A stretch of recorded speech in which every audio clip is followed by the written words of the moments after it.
Universe this fall. See you soon.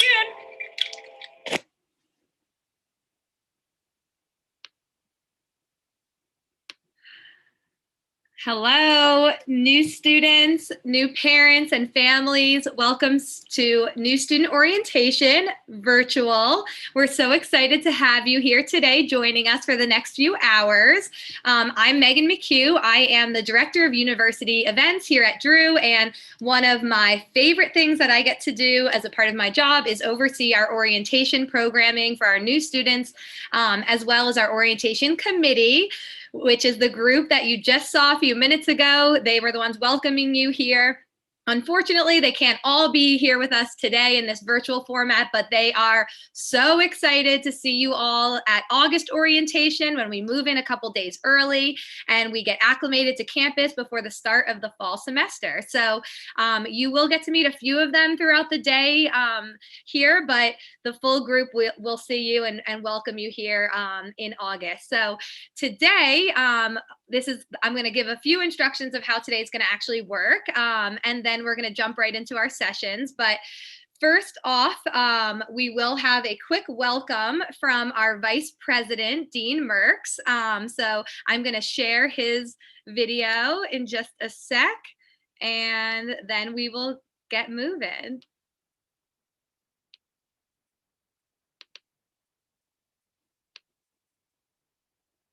Hello, I'm Frank Merks, the Vice President of Enrollment Management and Student Life here at Drew. On behalf of my colleagues on the University Cabinet, the faculty and the staff, it is my honor to welcome you to Drew University. We are so excited to welcome all of you, our new students, your families, and friends to Drew this fall. Some of you have already met our amazing faculty, staff, and student leaders. They will be here to help you throughout this orientation and the remainder of your academic, social, and personal journey at Drew. I hope you are as excited to start this next stage of your education as we are as having you to join our community. I look forward to seeing you in August, but until then, feel free to reach out to your orientation leader if you have any questions or concerns. They are amazing and dedicated fellow students who are willing to assist you no matter what questions may arise. Thank you for choosing Drew. It is a fantastic place that will be made even better by your presence. I look forward to seeing you soon. All right, so next up, we're going to get into the presentation portion of our day. So for the next hour, 2 hours and a half until 3:30, you will hear from different faculty, staff, and students on campus. We have a couple presentations, and if you're watching along right now, you should also see a live chat feature right underneath the video in your web browser. And so that is where you can ask any questions that you have of our live presenters throughout the day. We will be answering a lot of your questions in the chat. We do have two of our admissions counselors here, Lakeisha and Sunita. They may be some familiar names and faces for you. They may actually be some of your admissions counselors. And so they're here to help answer questions throughout the day as well in the chat. And some of your questions we may actually ask in live time as well. After 3:30, we're going to transition into some Zoom breakout rooms. And so we will have a separate breakout room for our parents and families who are watching along. From our students will be meeting specifically with our orientation leaders. And so after 3:30, I'll give you a little bit more instruction on how to get into those Zoom rooms and what you'll be doing next. So just hang tight for that. Don't worry about it just yet. All you have to do right now is watch this live stream, follow along, and ask any questions that you have in our chat.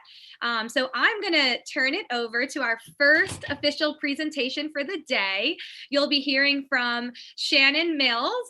She's one of our orientation leaders and helps to coordinate all of the programming that's going on. And she's going to be leading a really exciting panel about student life on campus. So Shannon, feel free to take it away. Thank you, Megan. Hi, so yes, as Megan just said, my name's Shannon. I'm a rising junior here at Drew, and I'm one of the student coordinators for orientation committee. So I'm so excited to meet you all virtually at first. If all of my panelists want to turn on their cameras and get ready to get started. So we have a lovely group of student leaders here from all different activities at Drew that are just going to share a little bit of their experiences here. I tried to think of some questions I wish I had asked as an incoming freshman, and they're just going to give you their perspective. So if we just want to go one by one, and you guys can introduce yourselves with your name, your major, minor, class year, and activities you're involved in. Yeah, we can start with Rebecca if you want. Hi, my name is Rebecca. I'm a junior at Drew, and I am a sociology major, law, justice, and society minor, and I'm a part of BSU Bypoc Mentoring and Action Scholars. Awesome, thank you. Uriah, do you want to go next? Hi, my name is Uriah. I'm a rising junior. I'm an art major and a psychology minor. My pronouns are he, him, and I'm part of the rugby team at Drew. Awesome, thank you so much. Ryan, do you want to go? I'm Ryan. I'm a rising junior. I'm an econ major. I'm playing on the baseball team here, and I'm a Baldwin Honor Scholar. Amazing. And then last but definitely not least, Jihei. Hi, I'm Jihei. I'm a rising junior. I'm a political science major and law, justice, and society minor. And I'm a senator in student government. I'm the co-head of the Drew Roosevelt Network, and I'm a Baldwin Honor Scholar. Awesome. Thank you so much, guys, for introducing yourself. So we're going to jump right into some questions. So the first question I have is I just want you guys to think about your first couple of days or weeks, months here at Drew.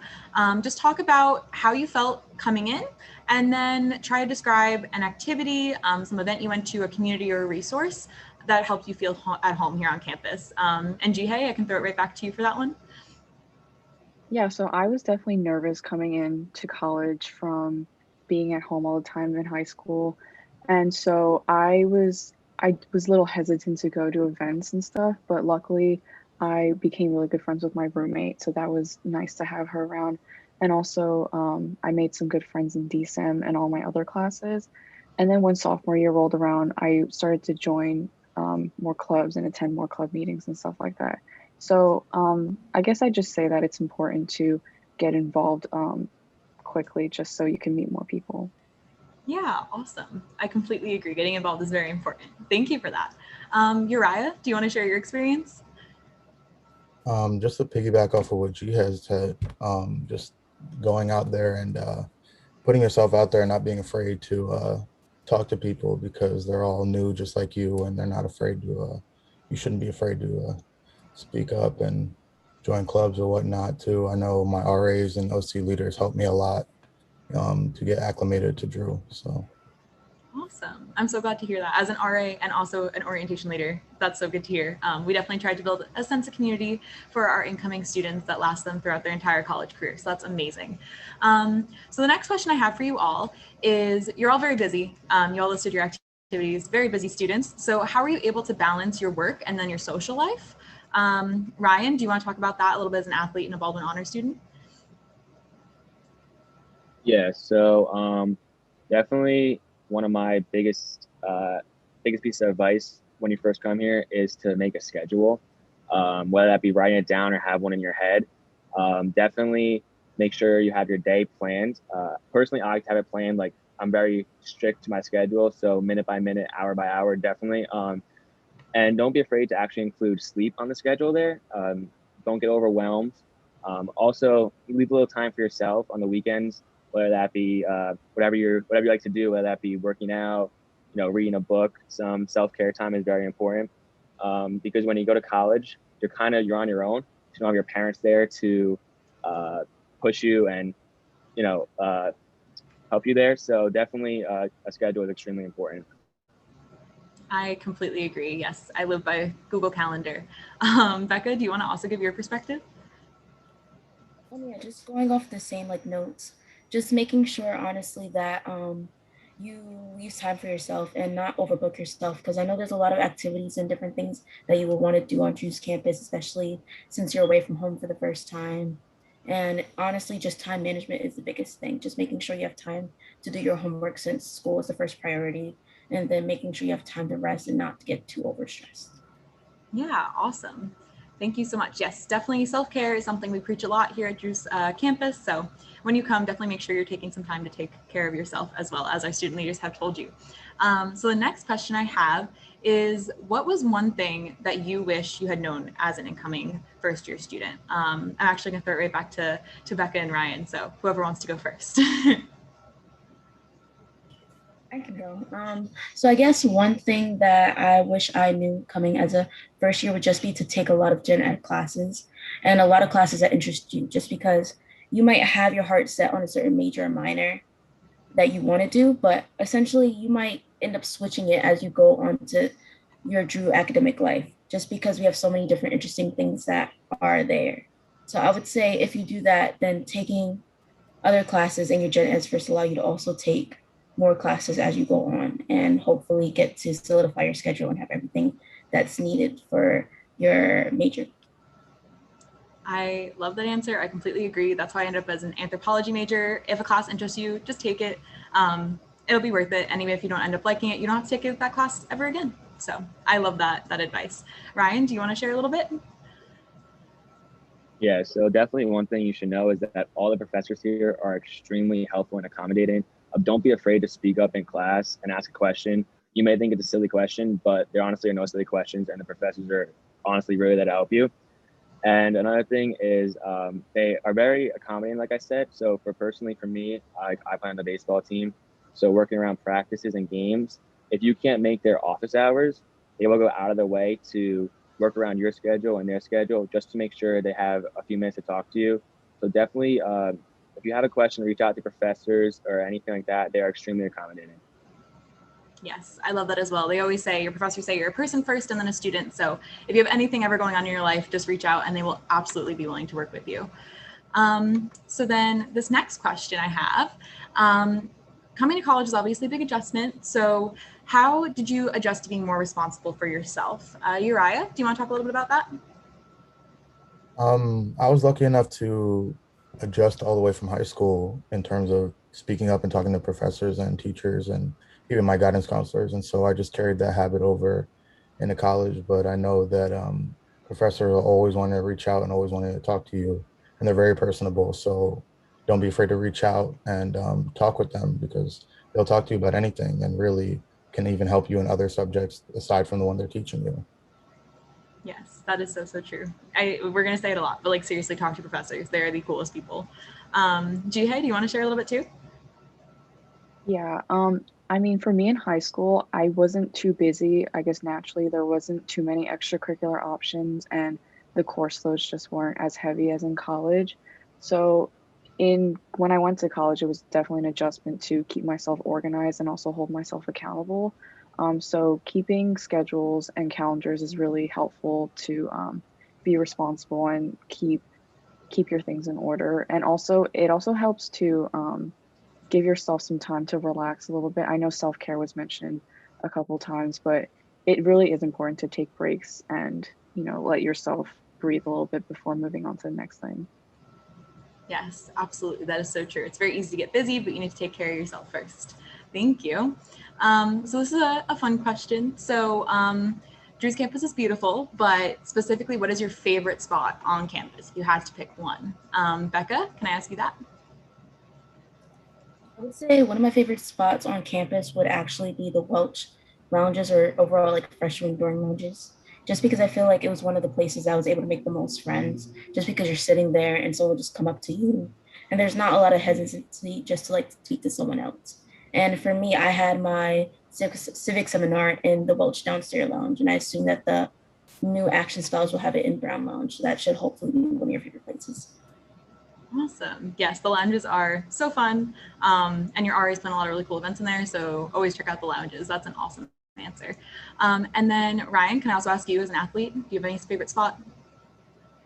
Yeah, my first spot definitely is swim and form.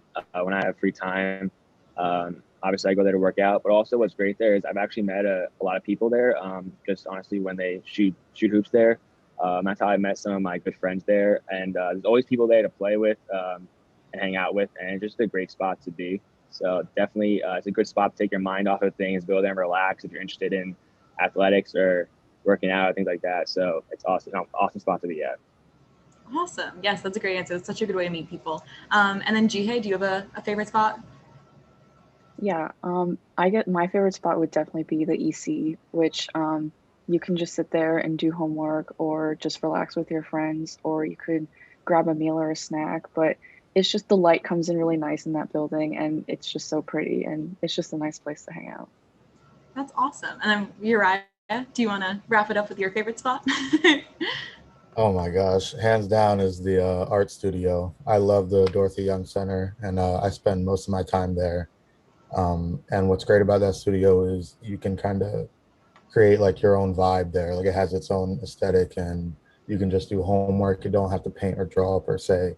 So I just love that place. It's such a cool place to go to.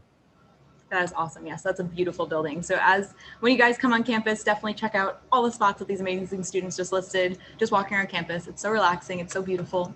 All right. So my final question that I have is, what are you most looking forward to doing with the remainder of your Drew career? And what opportunities do you see for yourself in the future? So Jihei, do you want to take that one? Yeah, so I know we keep saying to connect with your professors, but when you do that, they can provide you with really good opportunities that you might not be able to get otherwise. But as a political science major, it's a little hard to find research opportunities because there is a more traditional career path that some people take after getting a political science degree. But personally, me with a research interest, professors have been extremely helpful with providing these opportunities. So I definitely plan on taking advantage of more of those opportunities and connecting with more professors in that way. That's awesome. I'm so glad to hear that. I'm so excited to see what you do. And then this is actually the last question, so we can just go around. Do you want to go next, Uriah? Sure. I would love to really work outside my comfort zone in terms of my major, and really I came into school as a drawer, but I worked on painting and photography, and so really working with my advisors and my professors to work on that as a personal gain, but also to leave something behind. That's awesome. I love that, leaving your mark on the school. Becca, do you want to go? Yeah, so one thing I guess I'm looking forward to just overall for campus would be just a continuation of a lot of clubs I'm in and stuff, because I know definitely a lot of club events that we missed because of COVID and stuff. I'm excited to do those, especially a lot of different activities such as the Drucella or I forgot the name of it, but the Drucella and just different events. So just kind of doing that and continuing my work study because that was one of my favorite things to do. Awesome. Thank you so much. And then Ryan, do you want to finish it up? Yeah, definitely just like going off what everyone said, definitely continuing to network with some professors. They're great. They'll lead you towards internship opportunities. Also, as part of the Baldwin Honors, I have to write a thesis. So definitely doing some research towards that. That'll be a great opportunity. So yeah, just definitely keep networking and taking some classes maybe outside my comfort zone. Awesome. That is amazing. And me personally, I am looking forward to meeting all the new students in this upcoming year. And then we actually have a final question live. So if you want to ask Megan. Hi, thank you to all of our fabulous students. You all are fantastic. It's so wonderful to hear about your experience because that is the experience that our incoming students are going to be getting. So it really is so valuable, and you each bring something so different to the table, and we appreciate you sharing about that. It looks like we did have a question in the live chat from one of our viewers at home about the commuter experience. And I know Becca is a new commuter, and so she may be able to share a little bit. And then if there's anything additional that we can get answered for that student, we absolutely will. But Becca, did you want to share a little bit about the commuter experience at Drew? Yeah, I can. So I guess I have the two sides of it because I dormed for the first year and I also am commuting as of last semester. So I would say for commuters, just one thing to look out for is just making sure you plan time to travel.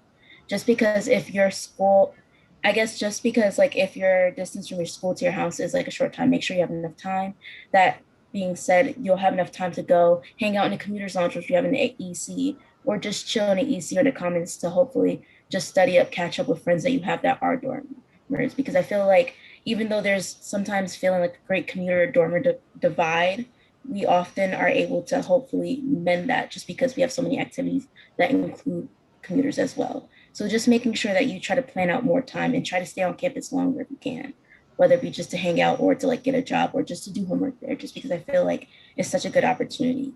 And just being on a college campus is really fun, even if you don't sleep there.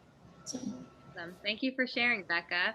And for those who are watching at home and don't know what the EC is, it's the Anger Center, but it's essentially our student center on campus. So it is where it's kind of like the hub of campus life. We have a dining hall inside, like what am I trying to say? A food court style dining hall inside. A lot of the events on campus happen either right inside or right on the patio of that building. Residence life and student engagement are housed in there. We have a little pub on campus and some lounges. So as including the commuter lounge. So that's a really popular spot on campus. That's why I think it was mentioned a few times in some favorites. And we'll make sure that as we're sharing about our experiences, we'll try to lay off the acronyms. It's hard. There's a lot of acronyms when you're in college, right? Everyone, they are all like, yeah, we know there's a lot of acronyms. So we'll try to explain where we can if there's ever something that we're saying that you might not know what the acronym is. But we did actually have one more question come through that I would love to, if there is a student on the panel that wants to answer. We still have a few more minutes. So someone in the chat was asking about the professors, the faculty. How approachable are your faculty members outside of the classroom? Does anyone have an experience with a faculty member that they want to share a little bit about? Yeah, go ahead, Jiga. Yeah, I can answer that. So I'm definitely someone who perhaps emails their professors a little too much. Like it's such an easy way to connect with them, and you will definitely get a response like that day. Professors are extremely approachable. Speaking for the political science department specifically, they're all very approachable and very nice, and are definitely willing to go out of their way to help you. So don't be afraid to stop at the end of class to talk to your professor, or just shoot them an email. Awesome. Thank you so much, Jihai. We had a few other questions in the chat. I'll try to just quickly answer some of them because it'll be easy enough. We did have a question about first-year students parking on campus.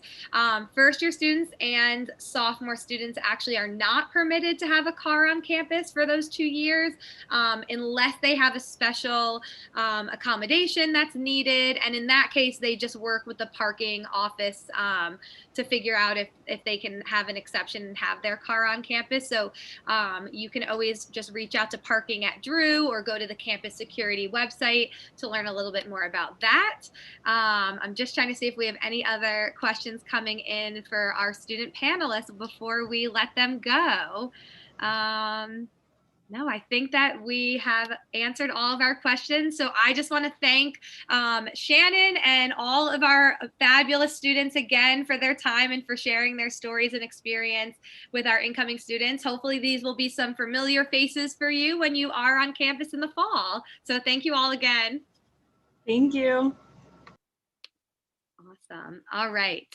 So next up, we are going to hear from our financial aid and student accounts teams. So, if you want to grab your notebooks to make sure you find out, when the bill is due, what you need to do to get your financial aid, all things money. We're going to get all that in our ducks in a row. This team is really the experts. They are so awesome. So I'm really excited to be able to introduce them to our Zoom room next. So you'll be hearing from Christine Frasola. She's the Director of Student Financial Services, and Nick Capodase. He's the Associate Director of Financial Aid. So I'm going to turn it over to Nick and Christine, and they are going to talk to you about financial aid for the next couple minutes. And if you do have questions, ask them in the chat because we will answer them after. Thanks, Megan. Hello, everyone. Good afternoon. I'm Christine. You see Nick over there. We are Student Financial Services.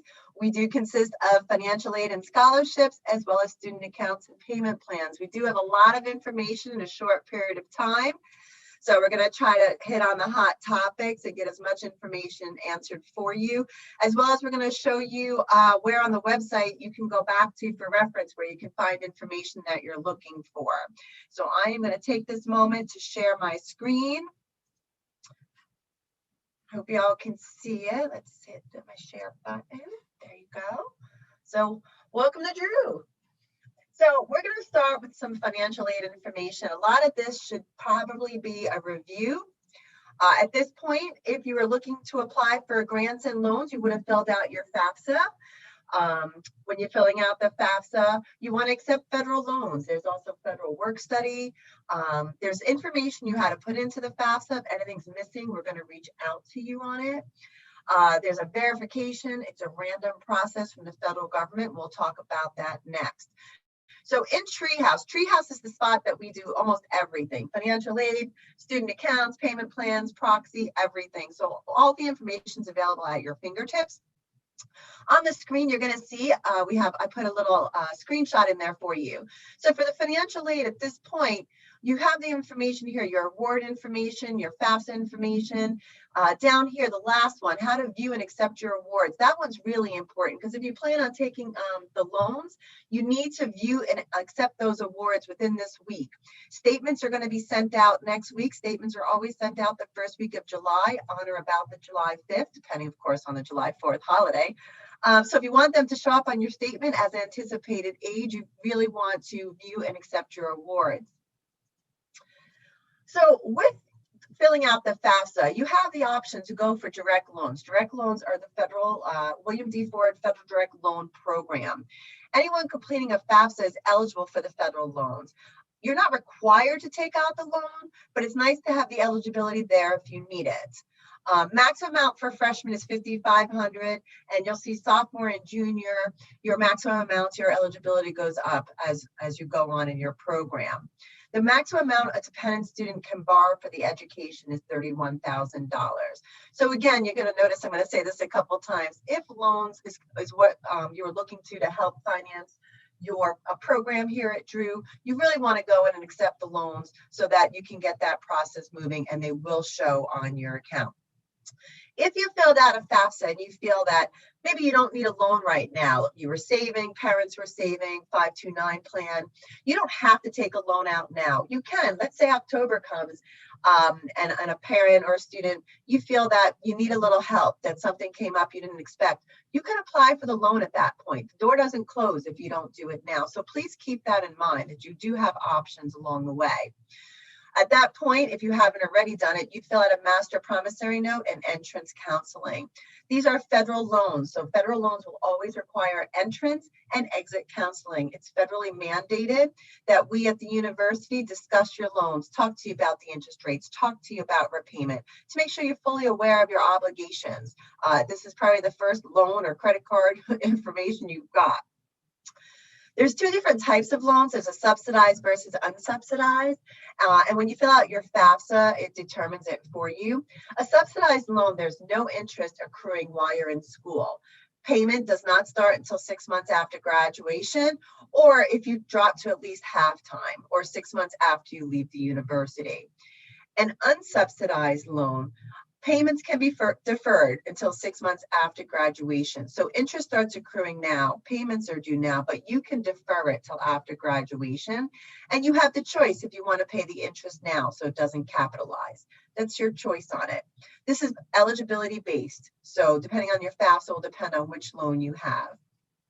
It's a low interest rate. It's a fixed interest rate of 3.73% for this year. There is a small origination fee on top of it. And the loans are standard about 10 years. There's no prepayment on your loans. So if you want to pay it off, they're usually minimum $50, and you can always prepay. There's no prepayment penalties. Again, I said it once, I'll say it again. If this is in your plan, please accept it. If you've changed your mind, fill out a promissory note. We'll have you, financial aid, Nick and Candace, If you haven't already, I'm sure you've met them, you've spoken with them. They'll help you, they'll guide you through it. They'll tell you what it is you need to do and help you along the way.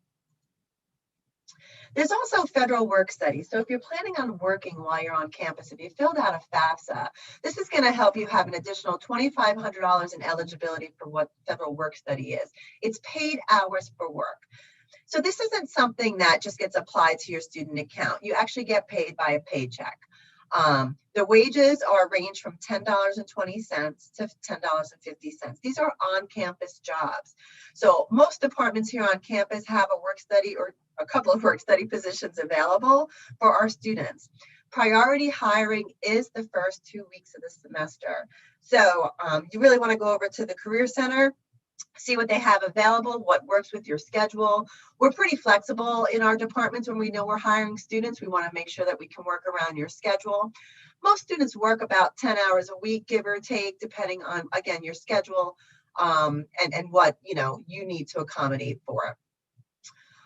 Students who don't have federal work study, so if you didn't go for a FAFSA and you're not eligible for federal work study, you can also apply for on-campus jobs, but you apply after the priority hiring period, which is after the first 2 weeks. So if you do take a job on campus, you'd have to complete an I-9, a W-4, so you'll need your personal documents to fill that out as if you were getting any other job.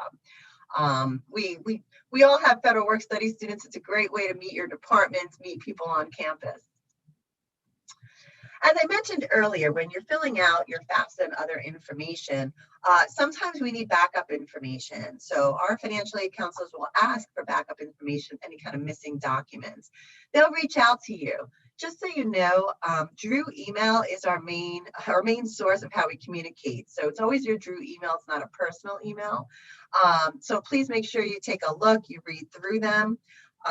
If you're missing anything, financial aid is going to reach out to you. They're going to make sure that you have everything you need. And verification. So verification, this is a random federal government process. So if you filled out a FAFSA, about 30% of people are chosen for verification. What that means is basically the feds want to know, where'd you get this information from? Prove to us the information. So they're going to ask for a copy of the tax return.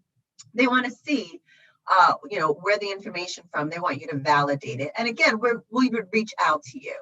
So for the federal verification, we will reach out to you. State verification, for those of you that are getting any kind of state grants, you're going to get reached out to directly from HESA. That's the state agency. So please keep an eye on your emails. It's really important. You have other financing options. So once students take out their loans, parents have an option as well for parental loans. It's a parent loan. It's called a plus loan is how we refer to it. There's a simple credit check involved. It's a fixed rate of 6.28% with an origination fee of 4.22.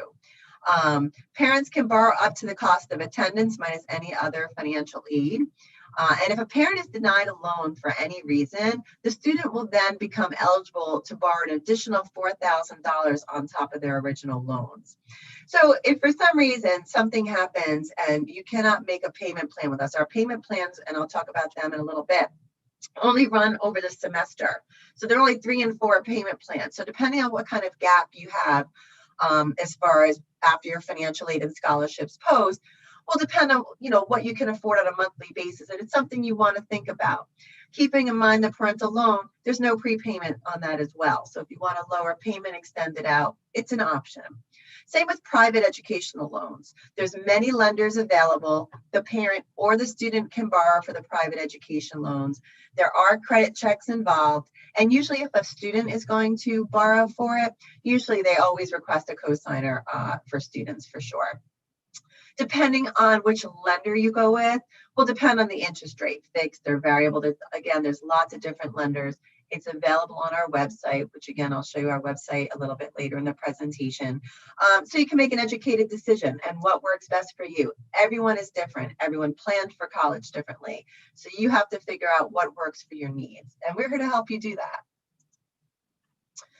After all is said and done, you have your scholarships, you have your student loans, maybe mom and dad took out a loan, maybe they didn't.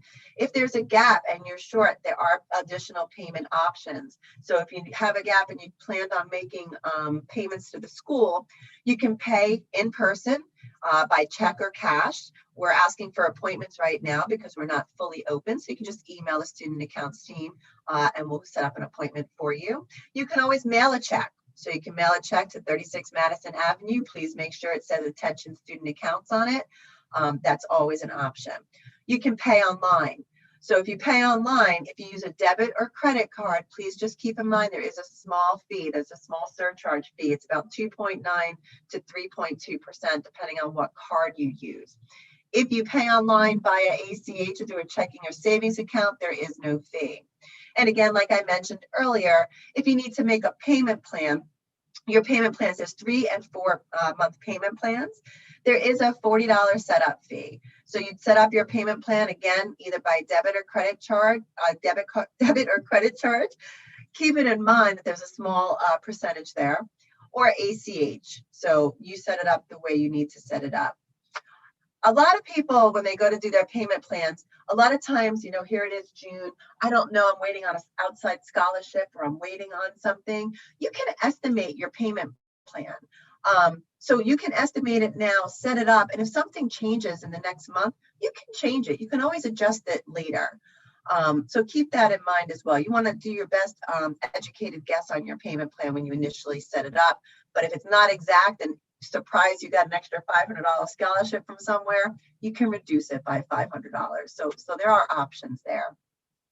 There are late fees for payment plans that are not set up by the first day of class. It's a $150 late fee. The payment plans, 3 and 4 payment plans, depending on what works for you, you would pay July through October, or you would pay August through October. So again, a couple of options available for different situations.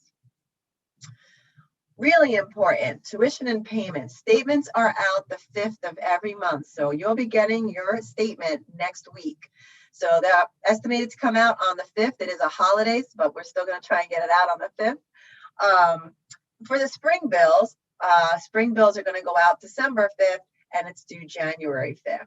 So fall bills are always due on the 5th. Yes. Losing my track. And spring bills are always due on the 5th. So the 5th is the magic number here. It's the date we always send out the bills. Another important thing is that we do send out the bills electronically. So it goes to the Drew email address. We do not mail hard copies out. So please keep that in mind. Please try to keep up on the bills. If you have any questions, if you're having a hard time or something changed, call us so we can help you. Delinquent payments can hold up registration for future terms. So always keep in contact. You know, we love to have a rapport. We like to know what's going on so that we can give you different options. I do want to mention here for parents. So students, if your parents are helping you or any third party, parents, grandparents, anybody, please make sure you set them up as a proxy. So there's 2 places to set your parents and or third parties up. A proxy in Treehouse. This proxy allows us to send a bill directly to your parents or whoever you assign. In addition, if your parent or that person calls or emails us, we can also talk to them. We have to abide by some strict FERPA rules. So if you don't set up a mom or dad up as a proxy and mom and dad call me and they say, hey, can you tell me what the account balance is? I can't answer them.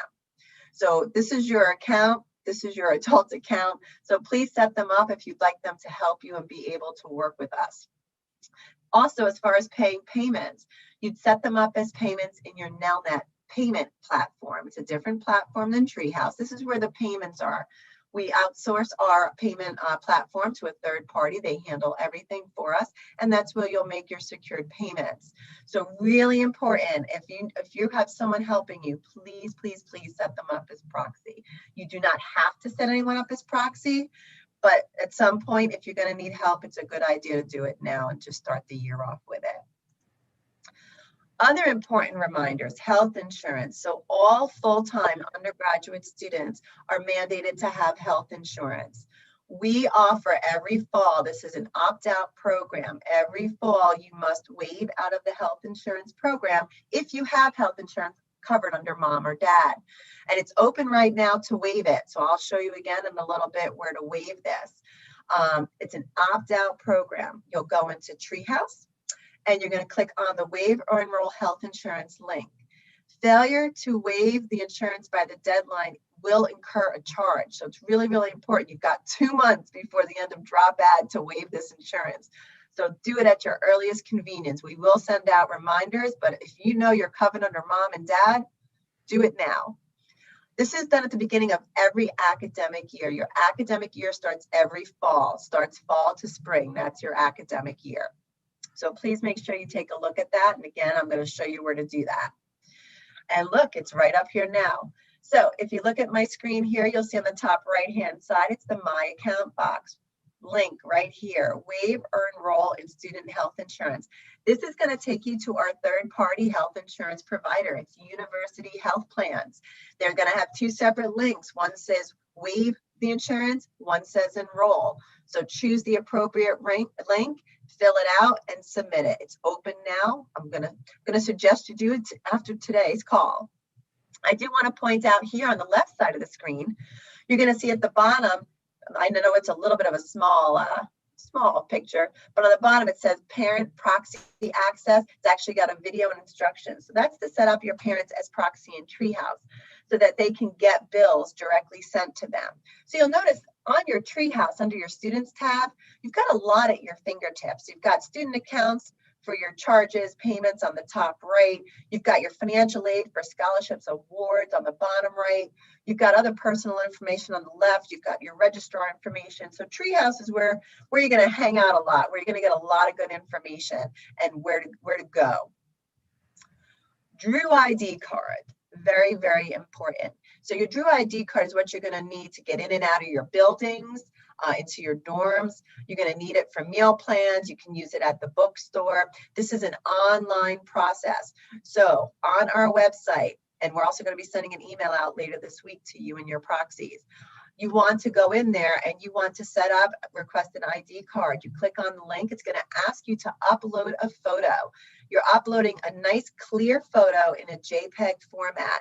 So please, no hats, no masks, no funny faces. It's almost like a passport photo. You're going to upload it. You're going to label it with your Drew ID number. And if you can do this at your earliest convenience, we're trying to get everybody in by July 19th so we can get your cards printed, and they will be given to you when you come in for move-in day. So this is important. You can transfer money onto your ID card. Mom and dad can add money onto your ID card for you from home. If you call them and say, hey, you know, I'd like to go buy a book, they can add money on the ID card via online for you. So really important. While you're at school, if you lose or your ID card is stolen, you would go in and apply same ID website for a replacement card. There is a $25 replacement fee. But at any time, if for some reason your ID card is broken or it's just not working, you know, sometimes that magnetic strip can go awry. You will want to apply for a replacement, but we're going to ask you to return your old card, and this way that will waive your $25 replacement fee. So keep that in mind. So really important, keep an eye on your ID cards, make sure they're working. If not, go on the website and make sure you apply as soon as possible. If you lose your ID card, please do a thorough search for it, but don't wait too long, because remember, this is live money on your ID card. Somebody can pick it up and swipe it, and we don't want that. So please make sure you let us know at your earliest convenience.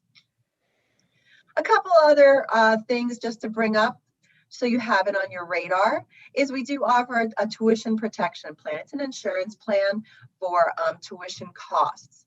We partner with GradGuard. They are who we partner with. We've been with them for quite a few years now. It's basically insurance policy in case a student needs to withdraw or take a leave for medical reasons after the semester begins. It's an optional, it's just something we offer. It's an opt-in program. It's on our website. You can take a look at it. You can choose your own policy. You can choose your own amounts. Just something, if you feel you need it, we offer it. 1098 Ts. I know tax season's a year away, but it'll be here before we know it. So 1098Ts, if you or your parents pay toward tuition and college-related expenses, you're going to receive a 1098T for filing your taxes. Qualified expenses does not include room and board. Qualified expenses is your tuition and any mandated fees. Room and board is considered an optional fee. We start sending out notifications in October for 1098Ts, just to make sure that you're all set up. We do use a third-party servicer for it, and you'll get the information in October, but just want to put it on the radar that you will be getting additional IRS forms from us this year. I wanted to bring you and give you a shot of our website. Again, we are student financial aid services, but we do umbrella the student account side of your account, as well as the financial aid and scholarships. So we offer both sides and they're under one umbrella. In the student account side, you're going to have your tuition and fee schedules. I think I made that too big. It's a little blurry. You're going to have tuition and fee schedules. Your payment options are in there. On this front page, there's a lot of good information with links here. Understanding your bill. There's a great summary sheet on it. It's basically a nice bullet point of everything you need to know. We tried to make it really short and sweet for you. At any time, and I think I've mentioned this a couple of times, you know, as much as we have our website available, we try to give a lot of information at your fingertips. We're also here available for you in person, well, Zoom right now, but in person soon. So please reach out. Again, if you applied for your FAFSA, there's a good chance that you already met Nick or Candace. Here is the financial aid counselors. We sort out by alphabet. So depending on where your last name is will depend on which counselor you have. So please reach out. And if you don't know who your counselor is, just email the general mailbox. We're going to get back to you one way or the other, just to help you out and try to, you know, guide you through this process. Any student accounts, payments, charge questions, student accounts, we're here. That's the other side of the house. Once again, we just merged this year, so we're under one umbrella. So we're excited to be one big team this year. I know I gave you a lot of information and I talk fast, but you have action items to do. So action items for this week. This is your homework. If you take away anything from this entire presentation, ID cards. Please make sure you go to the ID card website, fill out the information. It's going to have your name and everything on it. Please upload a nice clear JPEG photo and get that moving. Health insurance, really, really important. Most of you, again, as an undergraduate student, mom and dad have you on their health insurance in most cases, not all cases. So waive or enroll depending on what your situation is. The sooner you waive or enroll, it's an automated charge that goes on your account. So until you waive it, it doesn't come off. So if you waive it this week, when you get your bill next week, it won't even be on there. If you don't waive it, you're like, oh, I totally forgot. I have vacation planned. You can waive it. You have to waive it before the drop ad, or it's a non-refundable charge. It will then become off your next semester, your next week's bill. So just so you know. Last but not least, if you need to give proxy to someone, give proxy to a parent, third party, grandparent, whoever. If someone's helping you and you don't want to be the middleman, you want to give proxy out. So again, you're going to go into Treehouse. So Treehouse is where mom and dad or whoever will be able to get statements emailed directly to them, as well as they can actually see your account details and we can talk to them. If they call me or send me an email, I can openly respond to them. If not, I have to abide by FERPA regulations, and it doesn't matter who's paying the bill, I can't speak to them. So just for an FYI. And then last but not least, the Student Account Center. So if mom or dad are not going to make a one-time payment and you want to do a payment plan or you want to have access to do such, you really want to have them set up in there as well. It's a separate access. Keeping in mind, Drew email is where we send a lot of our emails. We'll always entitle it student accounts. In addition, we send out reminder emails. So by the end of this week, students and proxies, if they're already set up, we're going to be sending out a welcome email from student accounts. It's basically going to summarize everything we just did here for you. I can stop sharing my screen now. So it's basically going to summarize everything we had for you. So be at your fingertips, just friendly reminders. Don't forget this, do this, go here. So you have it at your fingertips in one spot. Again, the website's updated. It's always there for you as well as we are. So thank you. Welcome to Drew. Thank you so much, Christine and Nick.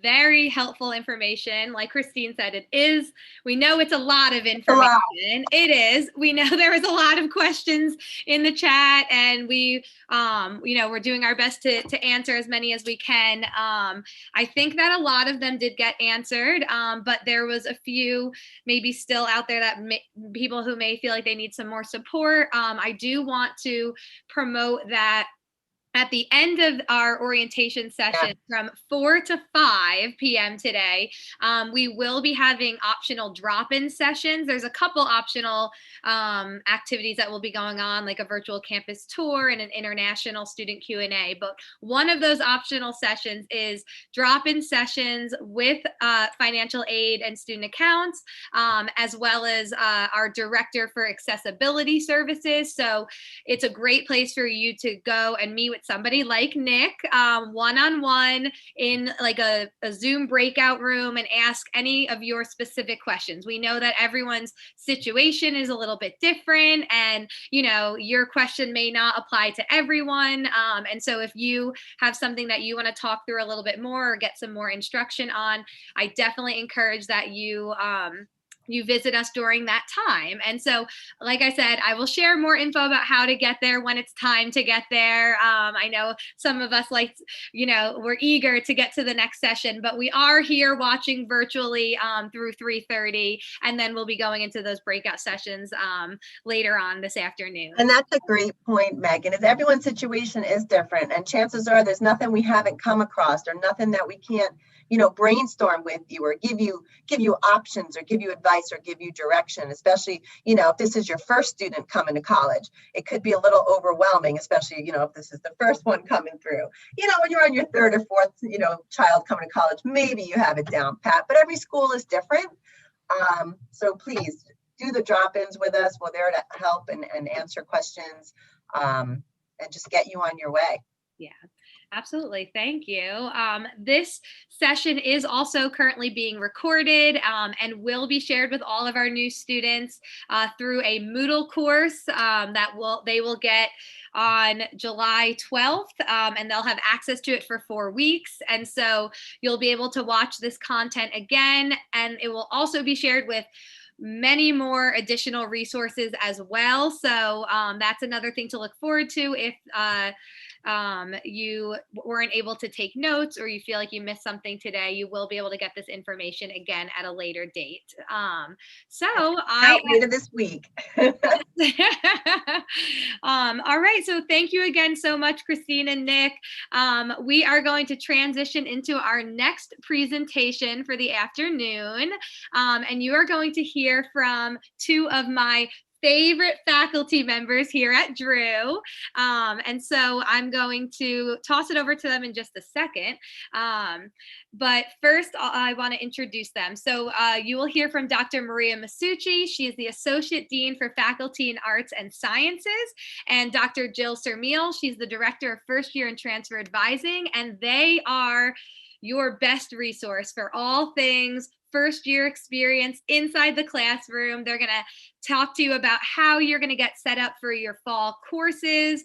What is it like to be a first year student, and that faculty student relationship. So I'm going to turn it over to the two of you now. Thank you so much for being here. It looks like we might be muted. You would think after a year and a half, but nope, still need the reminders sometimes. We're very happy to be here with you all. We would be here anyway, but we mostly come to hear Megan say lovely things about us. So Megan, thank you for doing that. I'm in the hold on everyone. Wrong place. There we go. All right, now we're in. So Thank you also so much for being here with us today. We may be familiar to some of you who have already begun the process of academic advising and preparing for your fall registration. So if we have been meeting with you already, we're happy to have you here again. And for students who are just starting that process or who have not yet begun that process, this is going to give you a bit of an overview about what that process is like, kind of structurally, but also what it means and why we do it and how all of this fits in with our plans for you for the next 4 years at Drew. So welcome to that. I'm going to start out by just talking a little bit about the logistics of the process. So you have probably gotten many emails from various people at Drew, some of which would have included this information. And so what starts you on the summer advising process is completing a couple forms. And those forms give us lots and lots of information about your interest, about your schedule, about how you want to be starting your time at Drew. And there's 2 forms that help us do that. One is the summer advising and course selection form. That gives you the opportunity to talk about majors that you might be interested in. And I always like to jump in here and say, if you are not sure what your major is in, not to worry. You are in good shape with at least 50% of your classmates. And our curriculum is really designed to help you explore that process from the get-go. It gives you an opportunity to think about the types of courses and topics and disciplines you would like to think about exploring, specifically in the fall semester, but also during your 4 years at Drew. And it's also a place where you can tell us additional information we might need to know. Have you taken any AP courses or dual enrollment courses? Are you an athlete? Do you have a job that we need to kind of know about your schedule in terms of helping you set up your courses? So there's lots of information and lots of places where you can give us additional information we might need. So that's the first form. That's that summer advising and course selection form. The second form is the Drew Seminar Preference Form. And I'll talk more about the Drew Seminar in a minute, but if you've looked at that form, that gives you the list of about 25 classes. It gives you titles and descriptions, and we ask everyone to rank order top 5 choices to help us place you in one of those for the fall semester. So if you see my number 1 here, the most important thing you need to do in order to complete those forms is log into your Drew account. So if you are having trouble accessing those forms, if you are getting an error message saying you don't have access or don't have permission to those forms, it's probably because you're logged into your personal email or your Gmail, and you would need to go back out through your Drew account. So that's the trick there that we'll share with you here.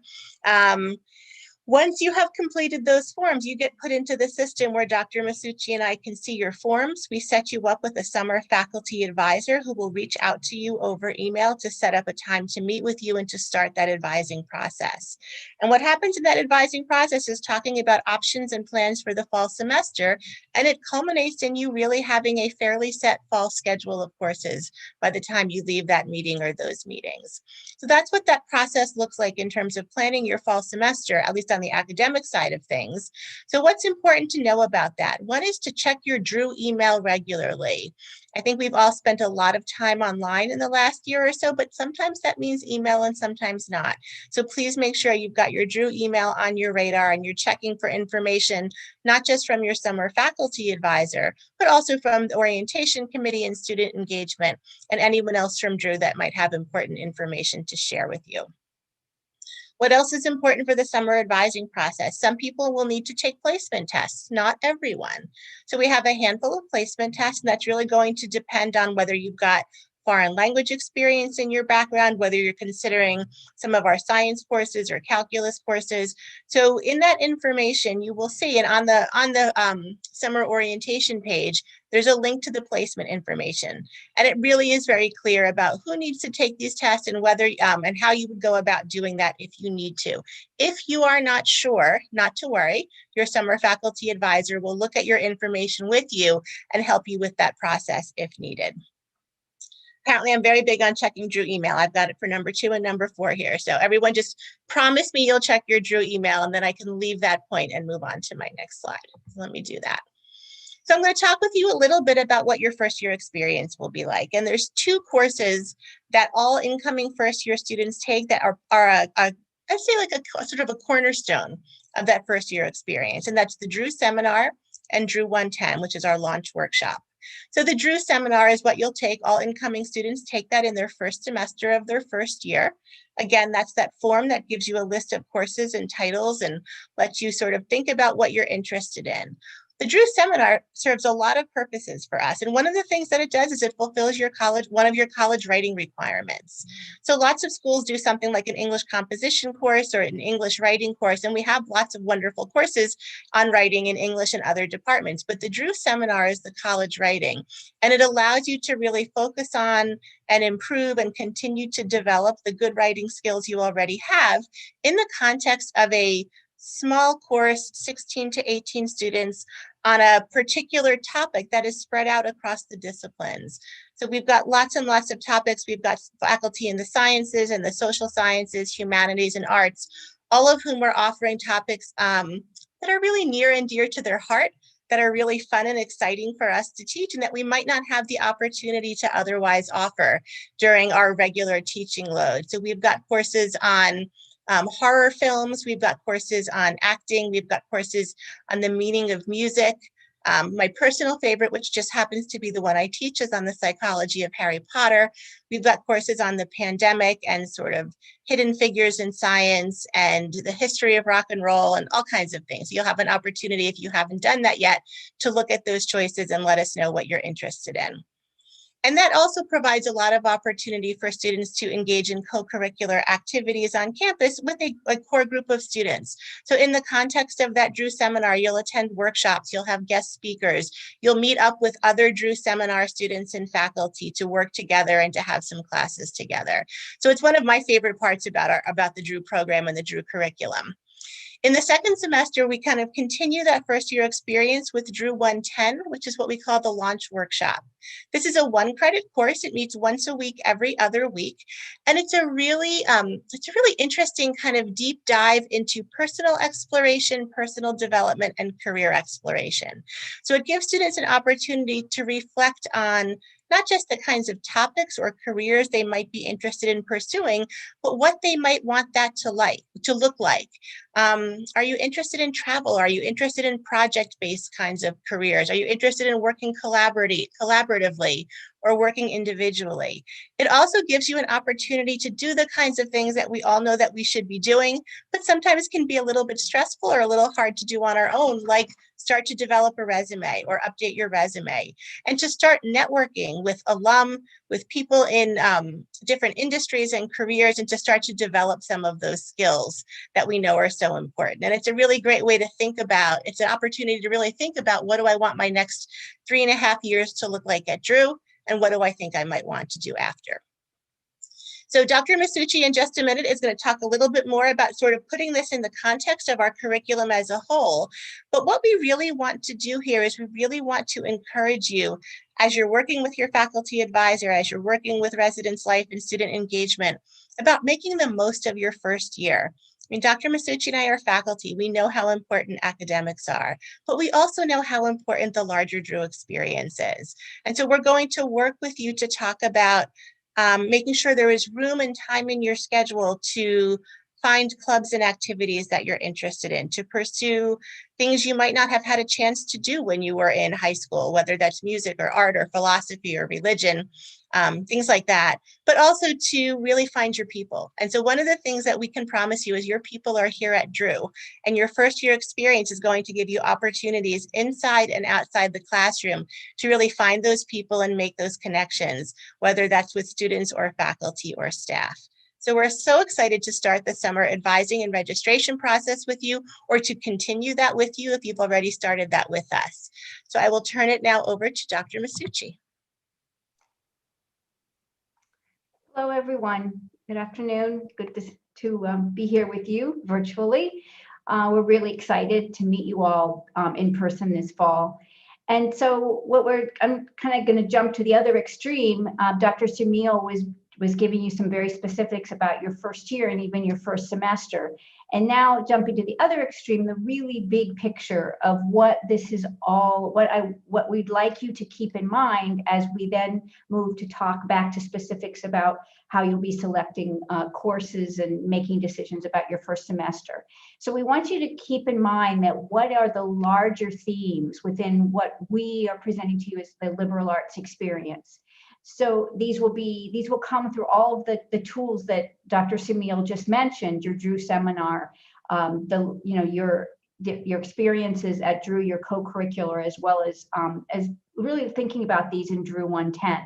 And these are as listed here: critical thinking, intellectual exploration, curiosity, creativity, application of knowledge. And I know it's a very bad, one of those things to remember about PowerPoints is you shouldn't read straight from your PowerPoints, but I did want to read them because I'm going to really refer back to these five as we then go on to the next slide and really talk again about the curricular program, your academic experience at Drew, and selecting your actual courses for your first semester. Okay, so how are we putting that into practice? And of course, that has to do with selecting courses and taking courses, and actually what we call your degree requirements, and what we also call the specific piece of that is general education, which often students always want to know the specifics on that. So if you think about it, okay, you're going to be starting your first semester, and the average course load that a student would take in their first semester is 16 credits. Okay, so we actually, I think we make it very straightforward. We are on what's called a 4-4 system, which means the average course load for a student would be four classes.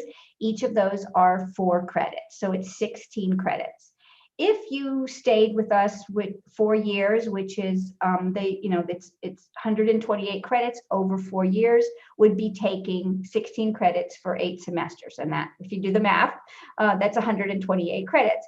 Now, you can take more. A full-time load is 12 credits to keep in full-time status. And we have a flat tuition rate, which allows you to take up to 21. We do not recommend that first-year students take more than 16 to 18. You might have a few more than 16 if you are a Baldwin Honors student, or if you are a Civic Engagement Action Scholar, which will have an extra 1 or 2 credit seminar to go with them. If you decide to take a dance class, might be 2 credits, or a PE class, a physical education class is 1 credit, but somewhere right in there, that is really the best spot for first-year students. We really, you've got a lot to get used to coming to college, and also after COVID to be back on campus here with us. And so we really want to find that right amount for you getting used to Drew and having time for other co-curricular and other activities, and discovering your life at Drew. So that was what we would recommend, would be 16, which would be 4 classes. Now, what do you pick? Well, you already heard about the Drew seminar. So that's your one required course, but that still leaves you 3 other classes. So for your degree, you want to think about that we do have a general education program. You already heard about the cornerstone, and you heard about those 5 things I wanted you to keep in mind. Well, those are all embodied very much in our general education program. That is the foundation set of skills, which we believe is the real foundation for the liberal arts and for a Drew degree and for you going forward in life. And so I'll break down the pieces of that in the next slide. But in addition to that is you would have 1 major is required, but many students take more than 1 major. A major might be 40 or 50 credits. You have 128 credits for your whole degree. So it is possible to do more than 1 major, not that you have to know right now. Minors are optional, but many students do take advantage of our very long and extensive list of minors. And then there's other special programs which you might be a member of, Baldwin Honors, as we said, Action Scholars, or other programs. So how we are going to help you with that is, as Dr. Semil was just saying, is the academic advising. You'll have your summer advisor. Then when you have your Drew seminar, that individual, the instructor of the Drew seminar, will become your first-year advisor.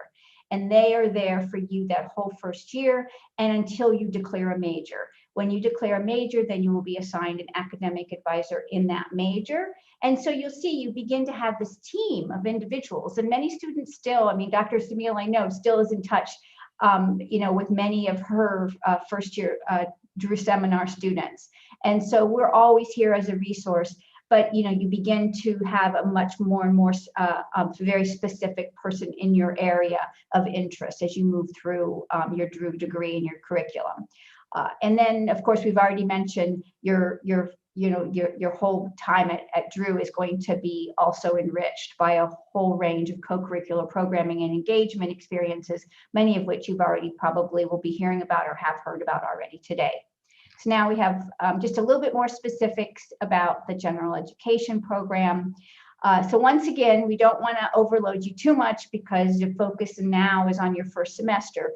But what you're looking to is with your advisor is that they're going to help you find a balance to finding courses which will, as we said, you have those if you're going to do 4 classes, that Drew seminar, how to choose those other 3 classes.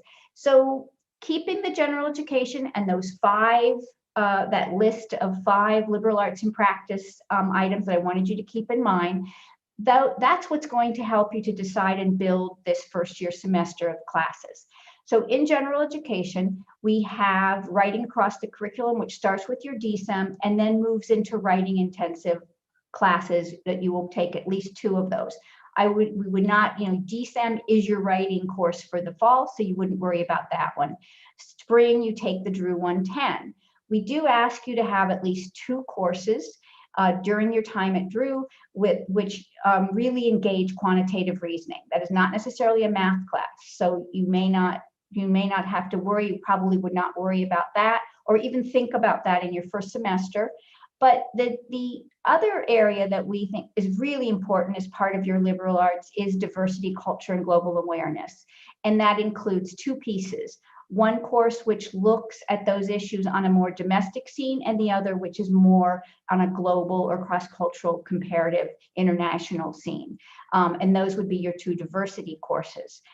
We also do have a foreign language requirement, which is either 3 semesters or reaching the intermediate level. So that may be through a placement test, and you may be at the 2nd or 3rd level or already at the intermediate level. You might have a background. So you want to communicate with your first year, with your summer advisor, what are your interests, your previous experience, or your own individual abilities or background in a language. So you can discuss that area. And finally, in terms of breadth of knowledge is the true cornerstone of the liberal arts. And that is that we want you to, at least in one course, to have been engaged and to encounter the types of questions and ways of thinking and the ways of doing academic inquiry in the major academic disciplines of the natural sciences, the social sciences, humanities, arts, and in an interdisciplinary sense. And the final of our general education is immersive. And I don't even think of those as a general education requirement. Those are the things that Drew, that really just are the capstone of everything that you do. Those are taking everything beyond the classroom. And those might be internships. It might be one of our treks, our short or long-term off-campus experiences. And it might be a student employment experience that is particularly immersive on campus, or it might be something that you're doing through Action Scholars. So there's many, many ways that those are fulfilled. And so it's really the things that you want that really put everything into practice.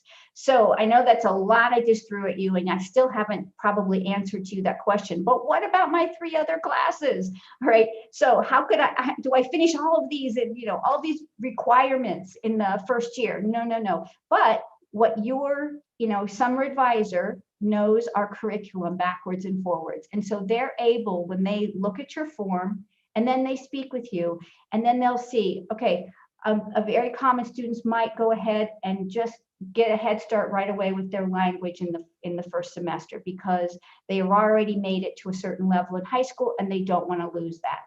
they will want to explore one course which is in their area, which they think is their strongest area of interest. They may not know that it's their major, but it's their strongest area. So let's go ahead and do the foundation course. Oh, and you take economics, the foundation course in economics for an interest in business.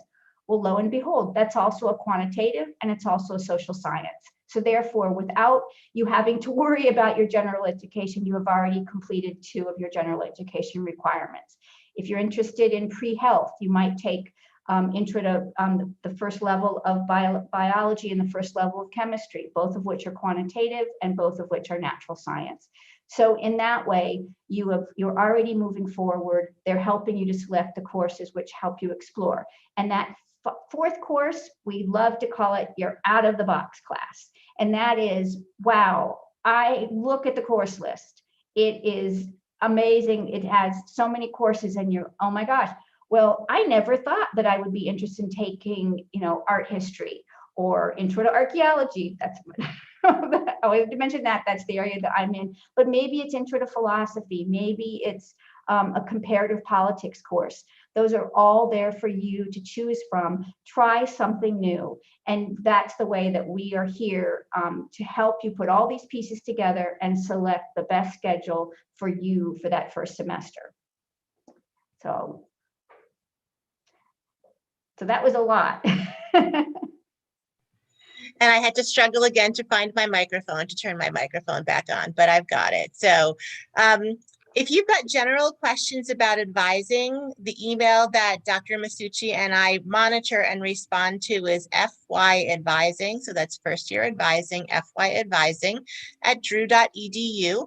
But if you've already had outreach from a faculty advisor, that person is a great specific resource to help you continue planning your schedule. We're always available for additional questions or more general questions, but that just gives you yet another resource for working with your academic plan as you get ready to come to campus.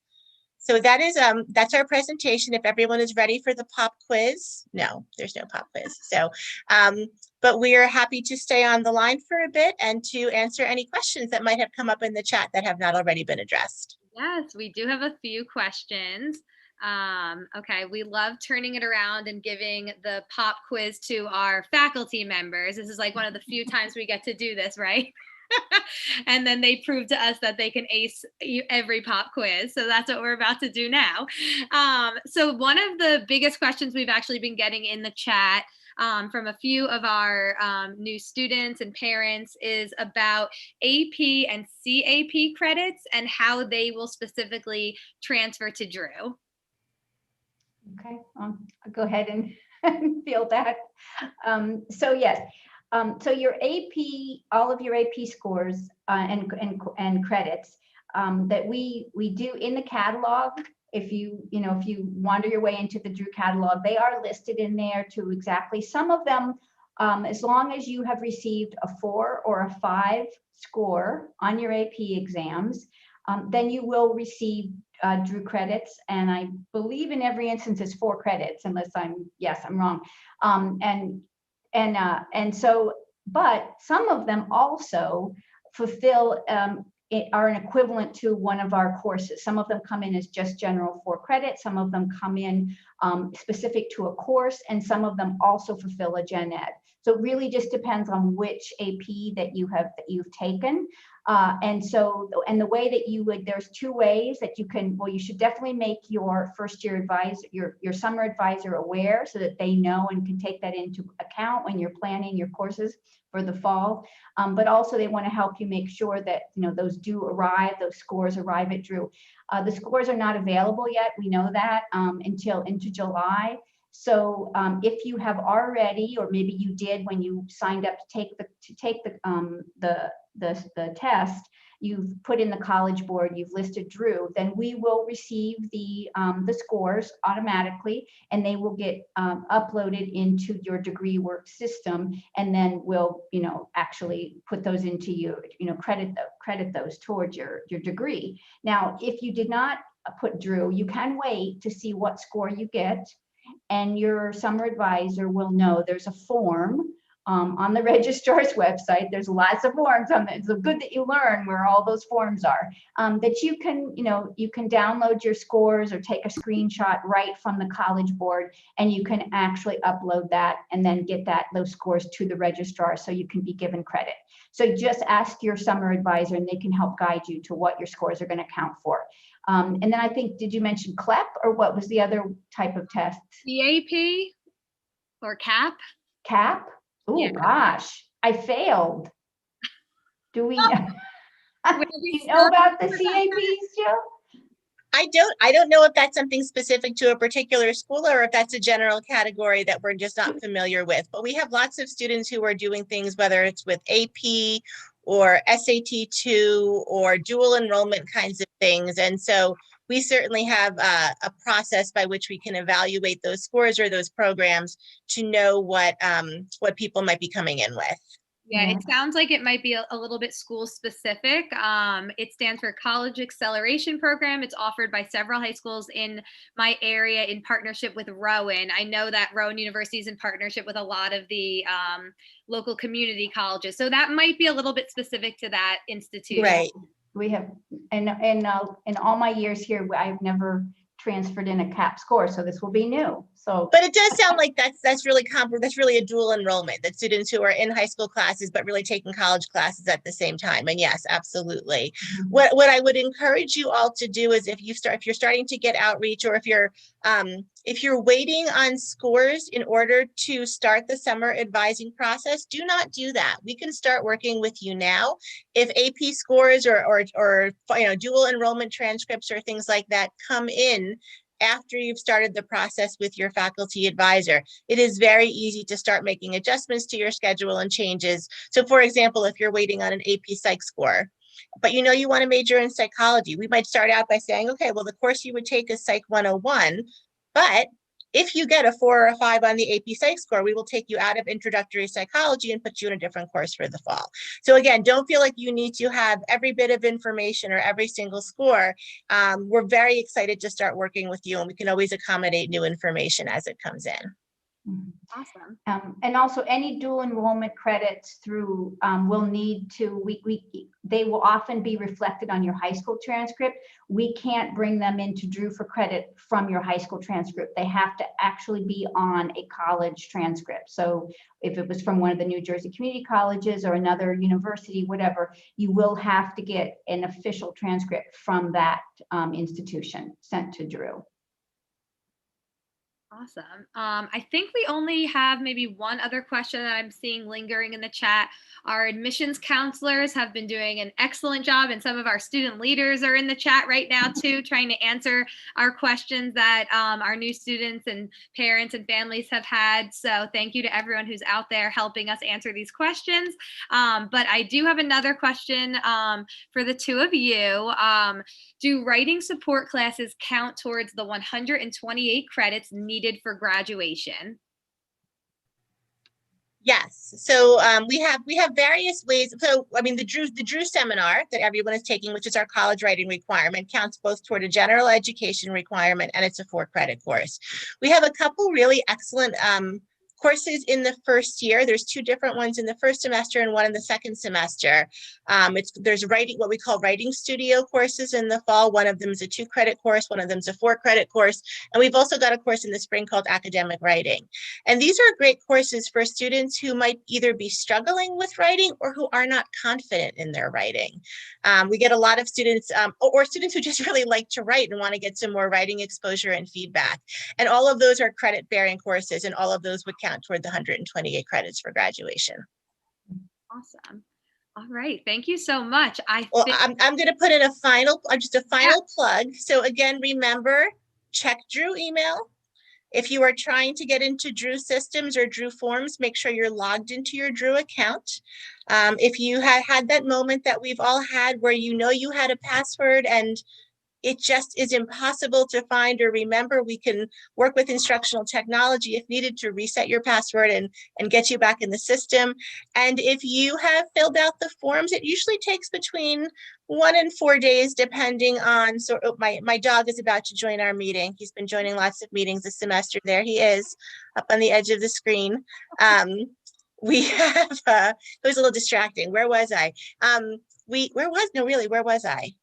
Drew email. Oh no, yeah. So give us a few days.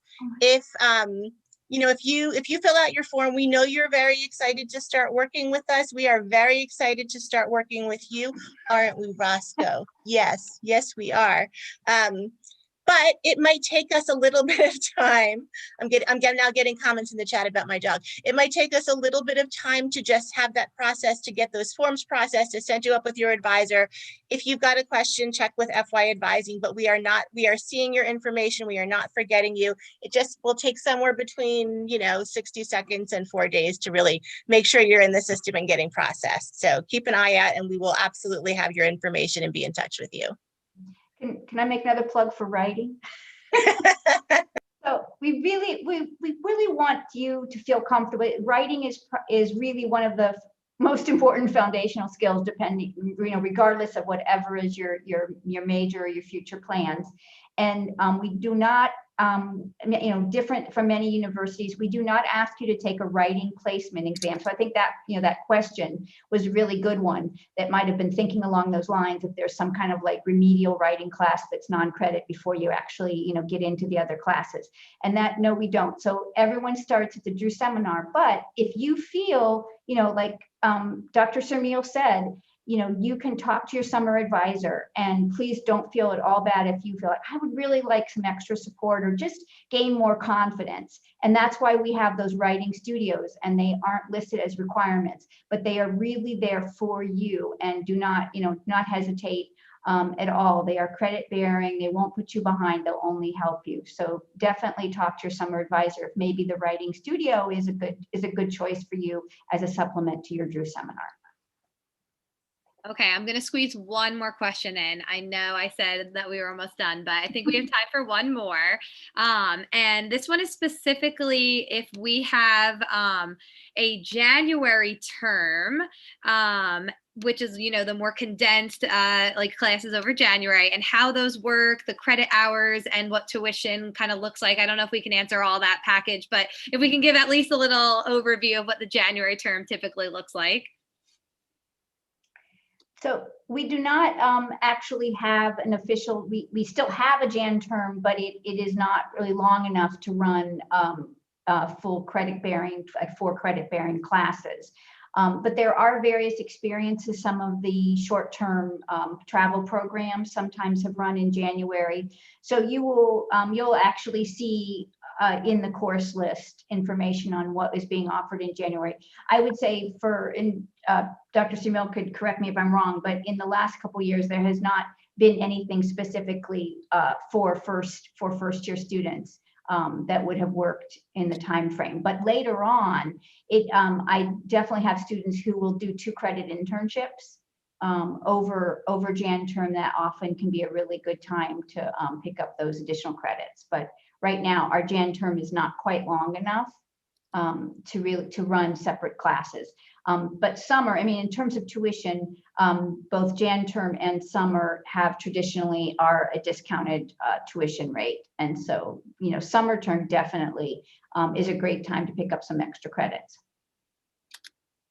Awesome. Thank you both so much for your wealth of knowledge today. I would say that you got an A+ on today's pop quiz. We'll take it. We'll take it. Thank you so much. Looking forward to seeing everybody on campus soon. All right. Thank you again to Dr. Sermil and Dr. Masucci, and you will be seeing them soon. Next up, we are going to hear from some of our current students again. This is a new, fresh group of student faces, and you'll get to hear a little bit more about their experience on campus from a diversity lens. So I'm very excited for you to introduce our next panel, and I'm going to actually turn it over this time to Kavita Gordon. She is my other student coordinator for orientation, and she'll be moderating this panel. Hello, everybody, and thank you, Megan, and thank you to Dr. Masucci and Dr. Sermil. So as Megan just said, my name is Kavita. I use she, her pronouns. I'm one of the orientation coordinators here on campus. I'm a sociology major, psychology minor, and in our bachelor's and master's of arts and teaching program here on campus, and I am a rising senior. So I'm going to have our lovely panelists introduce themselves as well. So Andrew, if you would like to start. Hello, everyone. It's so nice to be talking to you today. My name is Andrew. My pronouns are he, him, his. I am an upcoming sophomore, class of 2024. My major is undecided as of right now, but I'm looking forward to declaring it as a major in engineering with a minor in art. I am a part of EOS, which is Educational Opportunity Scholars on campus. I am a board member for BSU, which is Black Student Union, a board member for the LGBTQ plus mentorship group, as well as a student program coordinator for student engagements on campus. Thank you so much, Andrew. Karina. Hi, everyone. Thank you so much. And thank you, Kavita, for inviting us all to be here. So grateful to be amongst these awesome panelists. My name is Karina Salvi, as Kavita said. My pronouns are she, her, hers. I am a political science major, minoring in Spanish, dance, and law, justice, and society, class of 2023. I'm currently serving as the president of student government. And student government, you'll hear a lot once you come into freshman year. It focuses on advocating and providing services for the CLA student body, College of Liberal Arts, as well as being the representative for the undergrad CLA student body in administrative decisions. And within student government, I'm also on the Racial Justice Committee. We oversee the racial ethnic affairs on campus, which we can definitely get into more as the panel goes on. And I've held a lot of jobs on campus. I've been the food pantry coordinator, service coordinator, the undergraduate assistant for internship management, the career center, and more. So feel free to ask questions, and I'm excited to be here. Thank you. Thank you so much, Karina. And Robbie, if you would like to introduce yourself. Hello. Sorry. I'm Robbie Engerone. My pronouns are he, him. My major, I'm planning on double majoring in a media and communications and marketing. My class year is 2024, sophomore, and I'm involved in student government. I'm a senator where I'm the dining concerns chair. I'm an event coordinator in student engagement with Andrew. I'm an RHA or Residence Hall Association representative, an orientation leader, and a Baldwin Honor Scholar. Awesome. Thank you so much, Robbie. As you can tell, our panelists are very involved here on campus and at Drew in general. So we're going to kick it off with our first question. In your own words, please share what you think makes Drew a diverse institution. So Karina, if you would like to start us off. Definitely. And I think the answer to that is the students themselves. I know this was probably touched on later or earlier, but Drew does have a large international student population, but I don't think it's just the fact that we have a large international student population, it's the students themselves holistically. They help amplify the BIPOC voices on campus by starting organizations or clubs focused around BIPOC, LGBTQ, TGNC people. For example, there's SASA, which stands for the South Asian Student Association. There's DASA, the Drew African Student Association, and both of those clubs, sometimes I have a lot of friends from India. They come, they might miss that culture, miss being in that environment, miss seeing their faces around, or their or even the food. So most of these clubs, when we're in person, they kind of have more dance-based events or cultural food events, so you get to experience that. And as well as that, there's a lot of classes that provide that more diverse aspect. Like for example, Professor of Dance Kimani Fallon teaches the Afrofusion dance classes. And this semester, if you're interested, the theater department is offering salsa classes. So definitely check that out. Thank you so much, Karina. Robbie?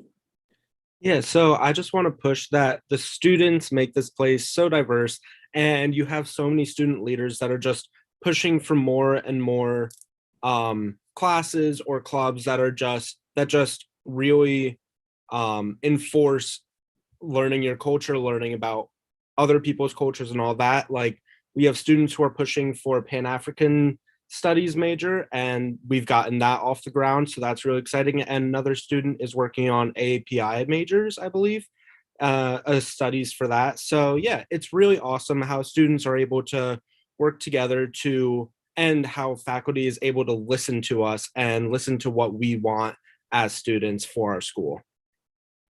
Thank you so much, Robbie. As you can tell, our student body, it definitely looks out for each other, and we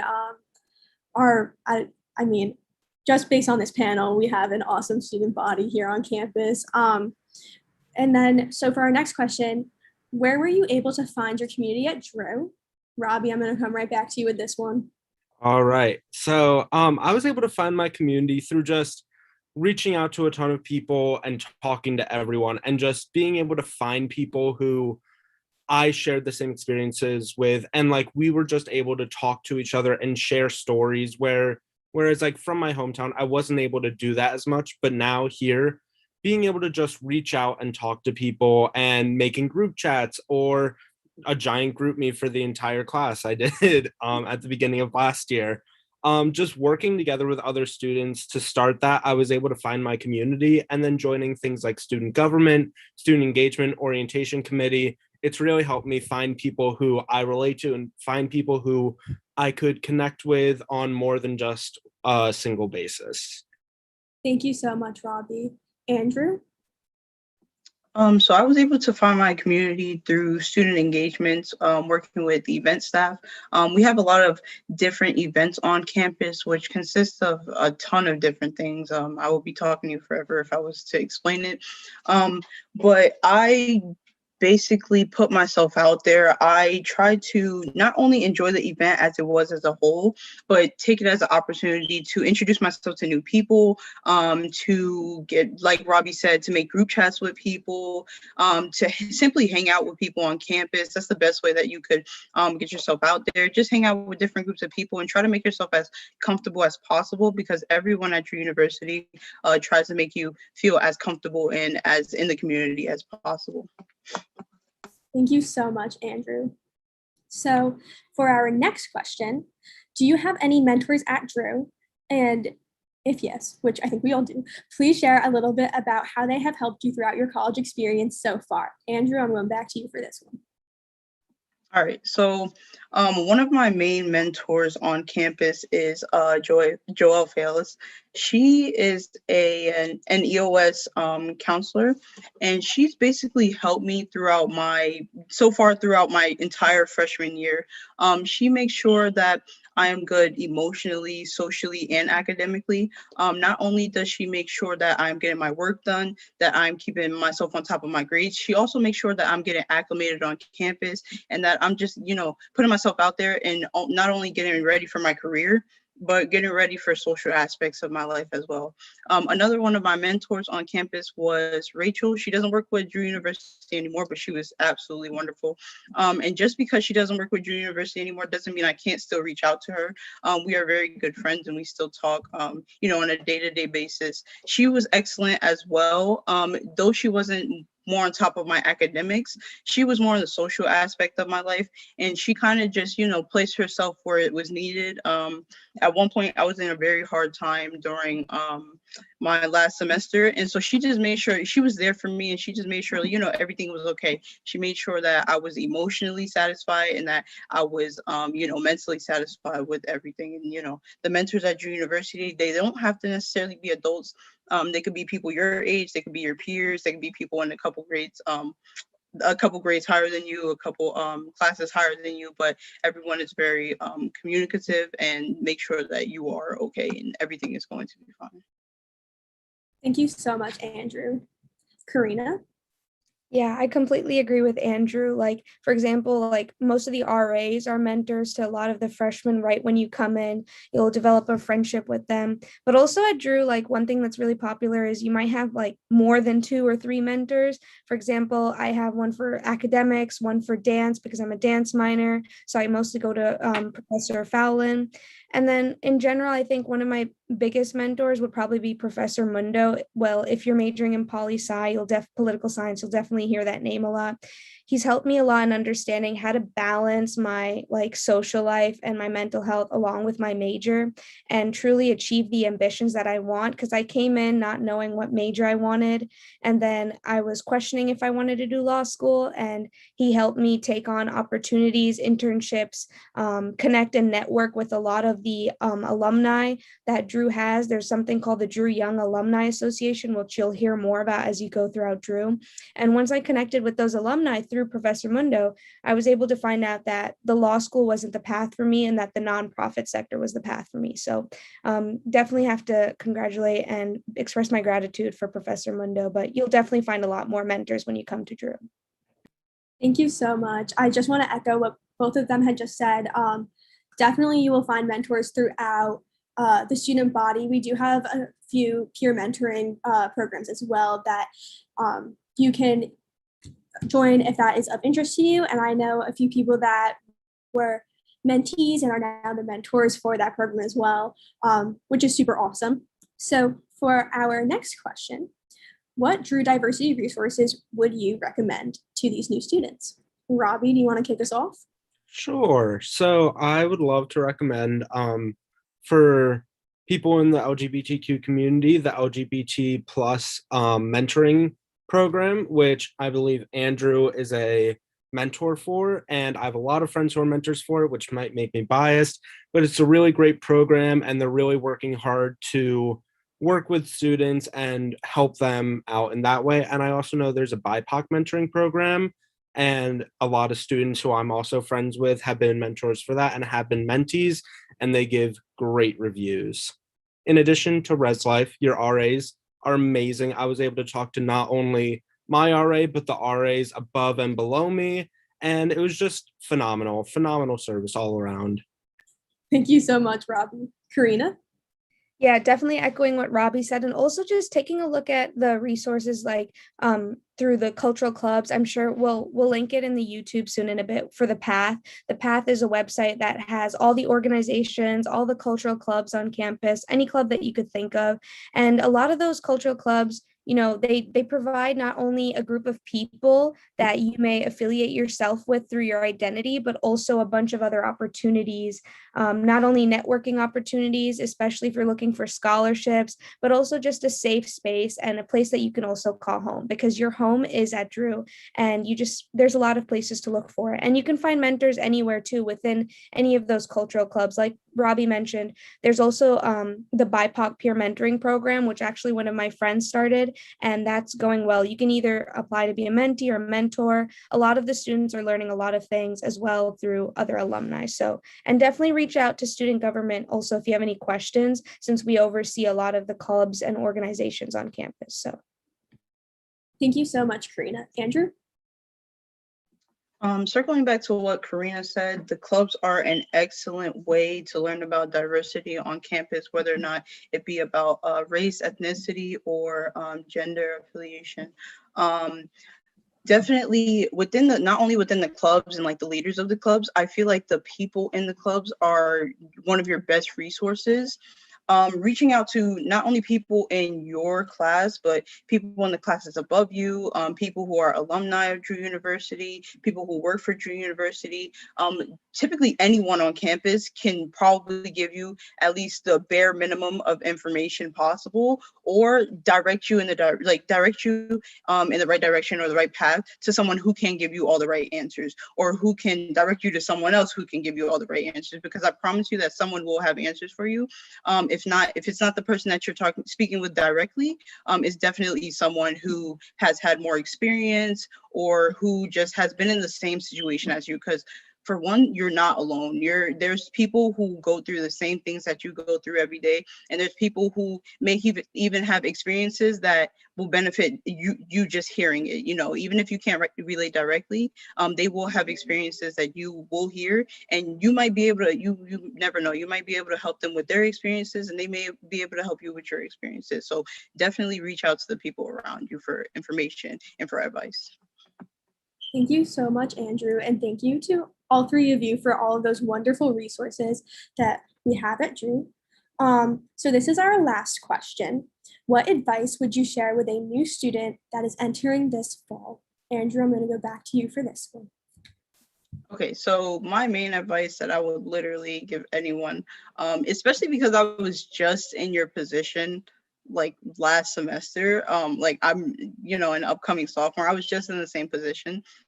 I would just say try to step out of your comfort zone a little bit and reach out to as many people as possible. I know I've had students in the class of 2025 already reach out to me about advice and asking me questions and stuff like that. And I know everyone in the panel, including Kavita, are people who wouldn't mind answering questions for you. We're very friendly people, and we wouldn't mind speaking to you. Like as of right now, you've made 4 friends already, and we definitely wouldn't mind talking to you about anything that you need help with. So don't don't be afraid to reach out with people and ask questions, because no question does not have an answer and no question is the wrong question. We're here for you. Thank you so much, Andrew. Karina? And definitely, again, echoing everything Andrew said, and also just understanding that, coming to college, I know I'm a rising junior, so you might feel like there's some distance, but I do remember very vividly, and I interact with a lot of the freshmen since through student government, and a lot of the student body in general, commuters, international students.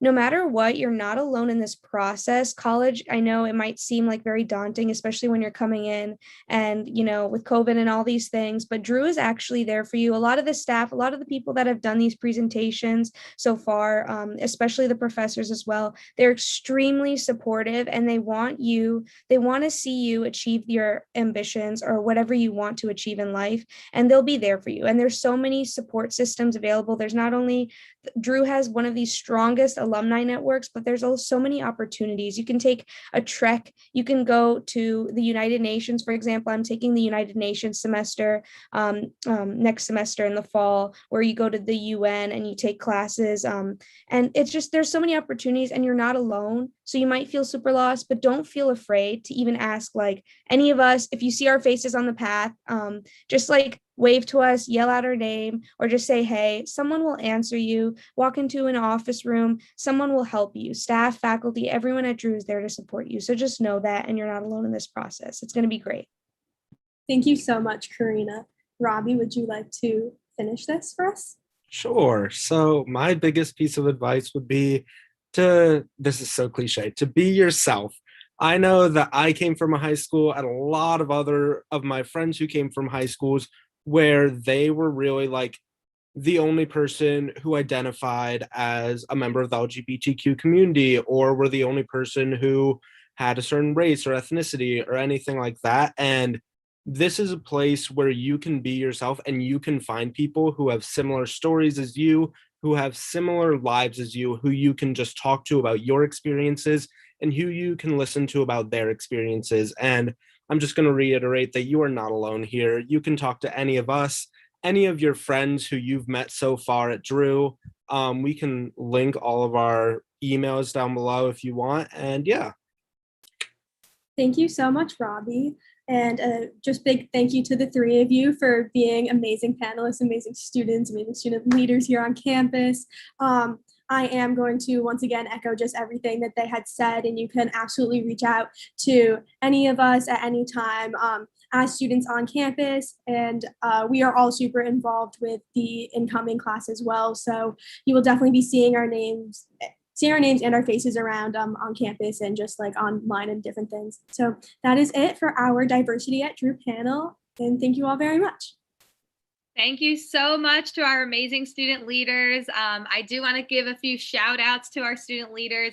Both Kavita and Karina are very, I'm going to say, well-known, influential student leaders on campus. They are absolutely mentors to other students on campus. They've become them quite strongly in their time here.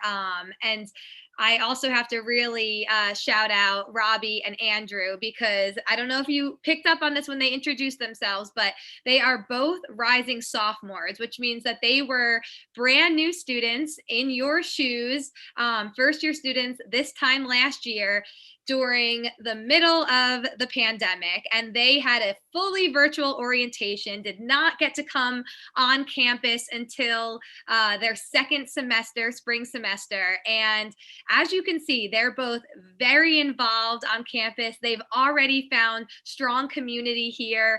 And I think it absolutely speaks to our campus culture at Drew, but also to, this experience being what you make it. And I remember both Andrew and Robbie during this time last year, during new student orientation, being some of those students who I recognize their names because they were just, writing in the chat or attending the extra events. And it really does matter. It is what you make it. So I wanted to thank all of our students and really shout them out because they really are fantastic.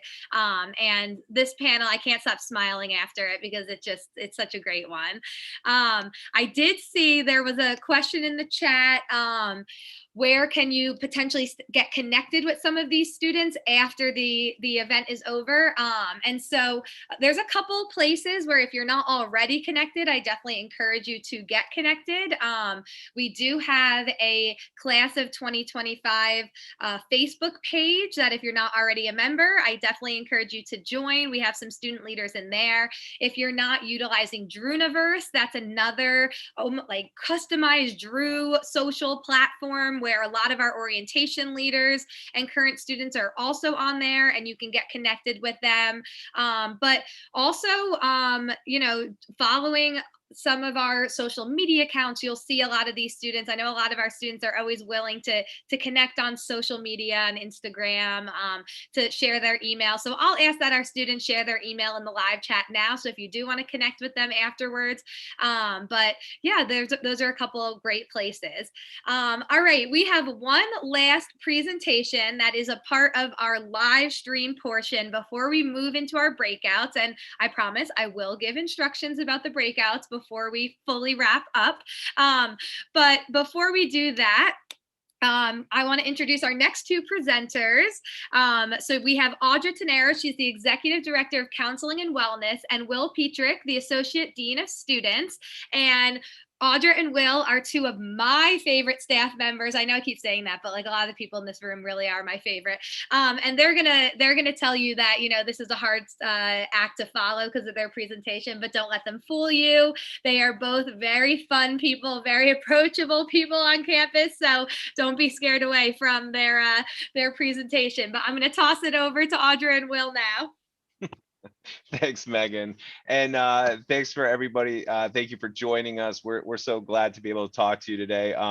And yes, we are definitely aware that we are following a difficult act. The students did such a great job with their presentation in the panel. So we will do our best to keep your attention for the short time that we have you. But just to introduce myself, I'm Will Petrick. I'm the Associate Dean of Students. Audra, over to you. And I'm Audra Tenero, the Executive Director in the Counseling Center. So we are like I said, we're so glad to talk to you all today. We're here for about 30 minutes or so. What we want to kind of do today is jump through a little bit of these three kind of objectives that we have.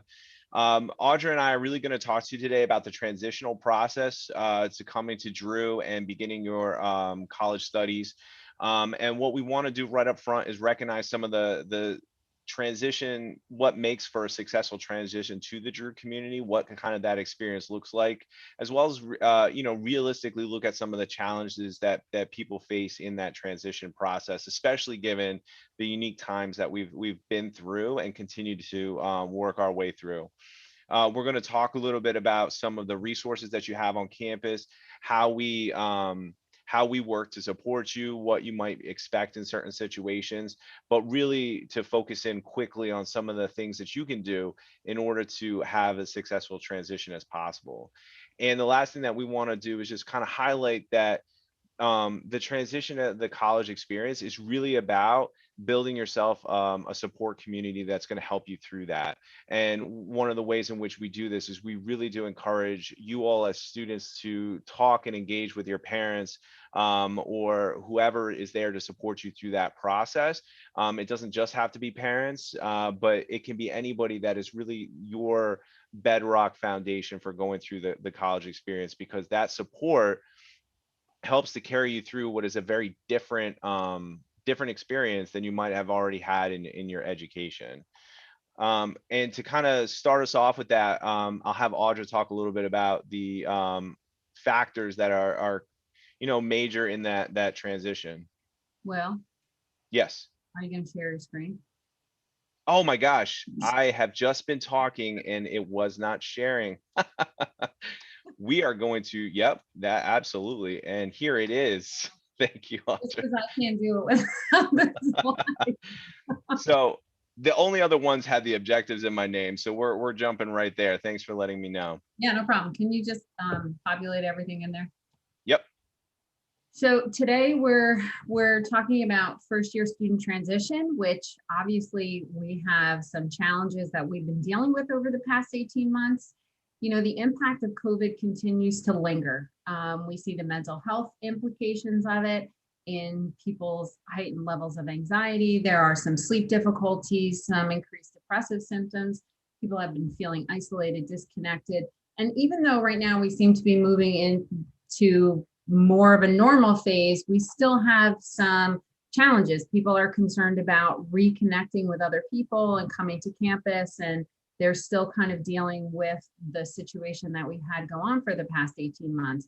So it is really important to understand and acknowledge that it's not very easy in the best of circumstances to go from a high school experience into a college experience, because your days are set up differently, your living situation is set up differently. And so I think that, you know, a lot of the things that we're going to talk about today is where to go get support and how to kind of manage the ups and the downs, because there's positives and negatives in all of our situations, especially the upcoming ones.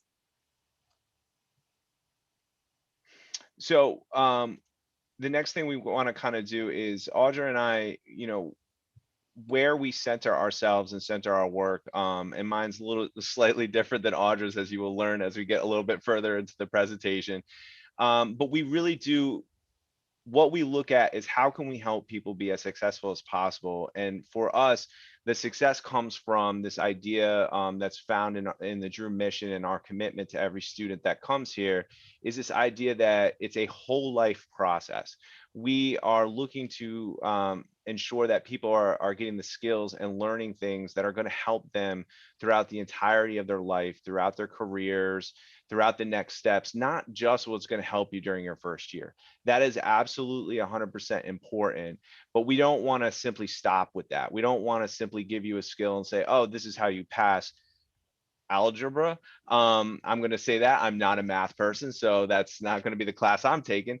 Probably should have taken that in high school, but what we don't want to do is say, this is how you solve this problem, and that's it. What we want to talk about is skills and learning that is going to help you get to that point where you are going to be able to do that on your own through challenges as they come up in the future. And you really get that commitment for the lifelong process.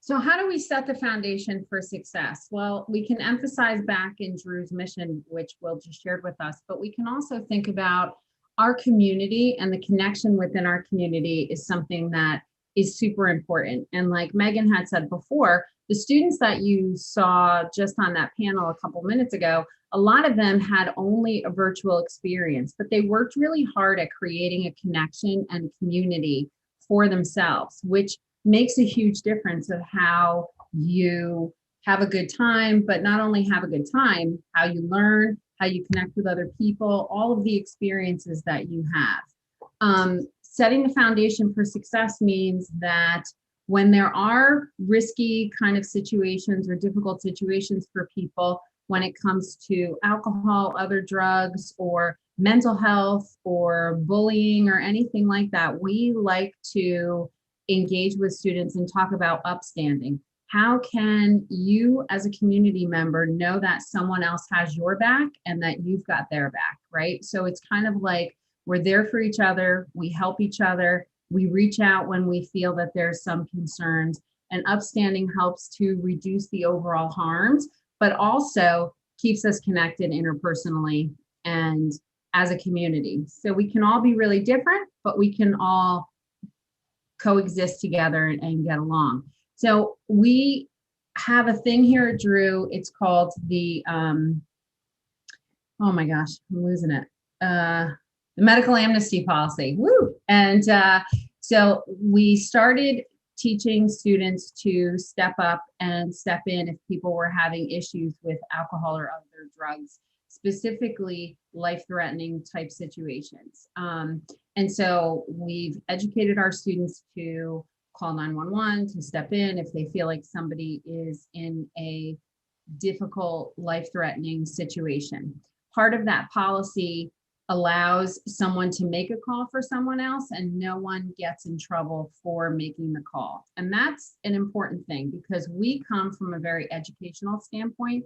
We don't want people to feel like there's going to be retribution or punishment, but that they're going to learn about the situation that they were just in. Will and I both have separate conversations with every student that uses our Good Samaritan policy, our medical amnesty policy. And it's really not because they're in trouble. It's just because we like to try to break down exactly what's happened and try to figure out how to reduce the risk from it ever happening again. With the past 18 months, we know that mental health challenges for people have increased. And we've seen that it's really important to teach students how to be upstanders when it comes to mental health challenges as well, and how to call for help in a different way. And we're going to explain to you how to do that on the campus in a couple of other slides.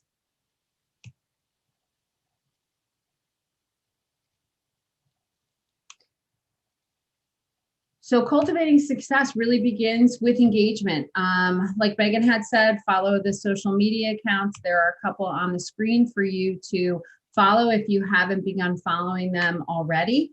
When we did go to an all virtual experience in the spring of 2020, we bolstered our outreach with our social media usage exponentially, because it was really the only way we could keep connected with students and give them tips and, you know, give them support and let them know that we're still here for them. And so we're not like counseling right now, we're closed for the summer, so we're not really using our Instagram very much, but we are. When we're in session, you'll see a whole bunch of usage for there.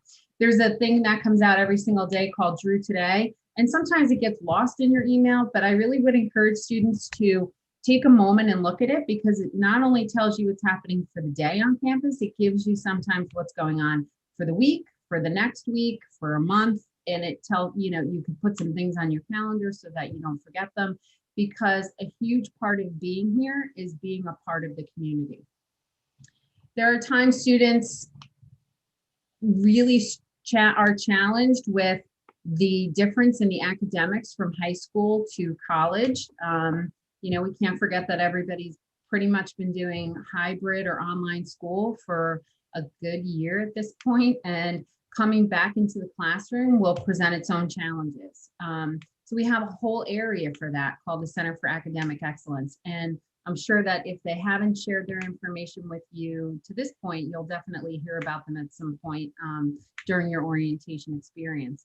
But in the academic and the Center for Academic Excellence, we have academic coaches that assist you with creating a schedule and like using your time management. You know, I say to students coming into the university all the time, you came from a very structured life. 7:30 in the morning, you started school, you had school till 2:30 in the afternoon, then you went to sports or your activities or whatever, then you came home, you had dinner, you did your homework.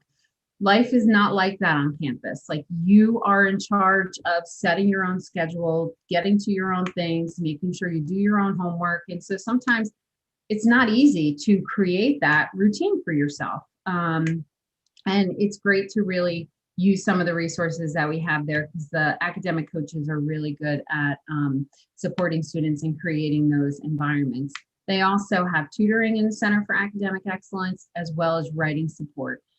So it's really a great resource. It's located right in the library, and I would recommend to anyone to ask for help and to go and meet with somebody. We offer counseling assistance on campus, and you know, part of what we see with students, particularly first-year students, is there is a level of homesickness, and sometimes there's a little adjustment kind of hiccups that we have here and there. And I would definitely recommend, if you felt like you needed to talk through some things or just bounce some stuff off of someone else, we have a great staff on hand. There's 5 full-time counselors on campus. We do only meet with students individually for a short time so that we can make sure that we have room for everyone that wants to come in and meet with us. A lot of times we will recommend students to groups. We offer drop-in sessions, we offer crisis hours, we offer workshops, we work with the RAs, we work with the CREs, we work with Center for Civic Engagement. I'll talk about that in a minute. And we can also help get you connected off campus if you need something that's longer term. Like I said, we close for the summer. So we're basically on campus when the students are on campus. And sometimes, you know, if people have some longer term mental health things to work on, it's really hard to do that through the starts and stops that we have with the natural break in the semester. So we try to do the best that we can for students while we're there, and get them to the most appropriate assistance needed. We are big with peer-to-peer education. When we first did go virtual, the Center for Civic Engagement needed an immersive experience for some of their students. And so the Counseling Center partnered with them, and we have what is called wellness activators now, and you will see them on a panel at some point. And those students have been trained in identifying kind of that mental health kind of support and assistance, that upstander piece. And really, they are going to be doing some outreach activities and training students to manage their mental health, take care of their self-care, engage in their own well-being. You know, I say to students all the time, this past 18 months has been really, really challenging, but you got through it. And I think sometimes we don't trust the skills that we have, that we use to manage these really difficult situations. And so sometimes our wellness activators are going to be around campus kind of modeling and doing things around well-being. Sorry. No worries. So kind of branching off of what Audrey was talking about, we just want to share some additional campus resources as well. One of the big ones is the Student of Concern Forum, and this goes back to the conversation about being an upstander and about speaking up when you kind of see something that's not going right, or feels like somebody might need some additional help or support.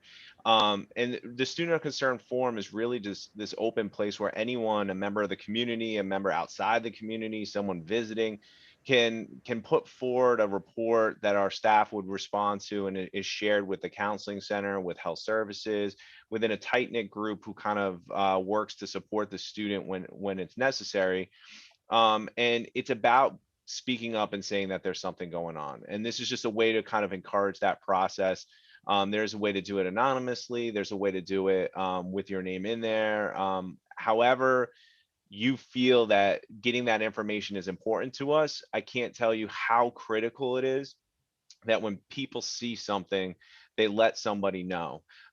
Everybody kind of knows the see something, say something, but if you take a look at 9 out of 10 issues that you see on college campuses and in our communities, people start to see something going wrong.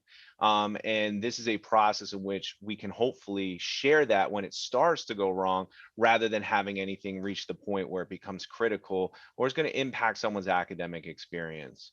The website, the email address for counseling is there. Obviously, if you have any questions, or are looking for additional information, that is always a resource. My office, the Dean of Students office, and Campus Life and Student Affairs is a great place to connect with a professional who can talk to you about campus life and point you in the direction of the right resources. We might not always be the individuals who are going to provide that resource to you or to engage with you through that process. But what I can promise you is that we're going to point you in the right direction. We're going to get you connected. For some of you, if you're coming to college and this is your first time kind of exploring academics on your own, you might not even know the name of a process that you're supposed to do. Ask somebody. Our staff is here and we will help you. We do not mind. In fact, we love that process. And I know it was mentioned in the last panel, but the residence life and the RA staff are amazing people. They're great. They live on campus. So respect their living space, but I highly recommend that you connect with them. They can give you that kind of general advice and the resources that are there. And we do want to make sure that we're pushing out some national hotlines and crisis lines, especially the national helpline. We and every other college and our communities at large, we know that there's a mental health crisis in our communities, and we know that it exists within the population of people that are going to college, and we know that it exists for a wider population. The National Helpline is a service that will be advertised all around campus. And it is a place where if you're just looking to call somebody and you do not want to call someone on the college campus and you don't want to do that, call this number, call for help, seek out that help when it comes, because it is incredibly meaningful to be able to talk to someone. And if that's the only step that you set for yourself, if you're going through this experience, just talking to someone is that step that should be there as best you can. I don't know if there's anything to add to that, Audra.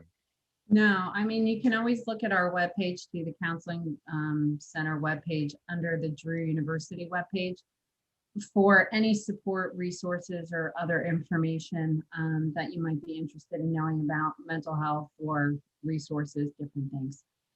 Awesome. One thing that we are continuing to push, and we will make sure to let everybody know when you come back in the fall, we do utilize a service called Live Safe, and it is an application you can download on your phone, or an app, if you will. I'm dating myself a little with my terminology. But what it is it is a full-featured security and emergency notification app. You can share information directly with our security office. And in the case, while we will take some of the information that's out there, like your email and your phone number, in order to provide you emergency notifications. If you have the app, you also get push notifications and the ability to kind of interact with our staff in the event of an emergency. So we're really highlighting this for people. It is a free thing to put on your phone. You can submit tips or security concerns directly to staff, who will do the follow-up.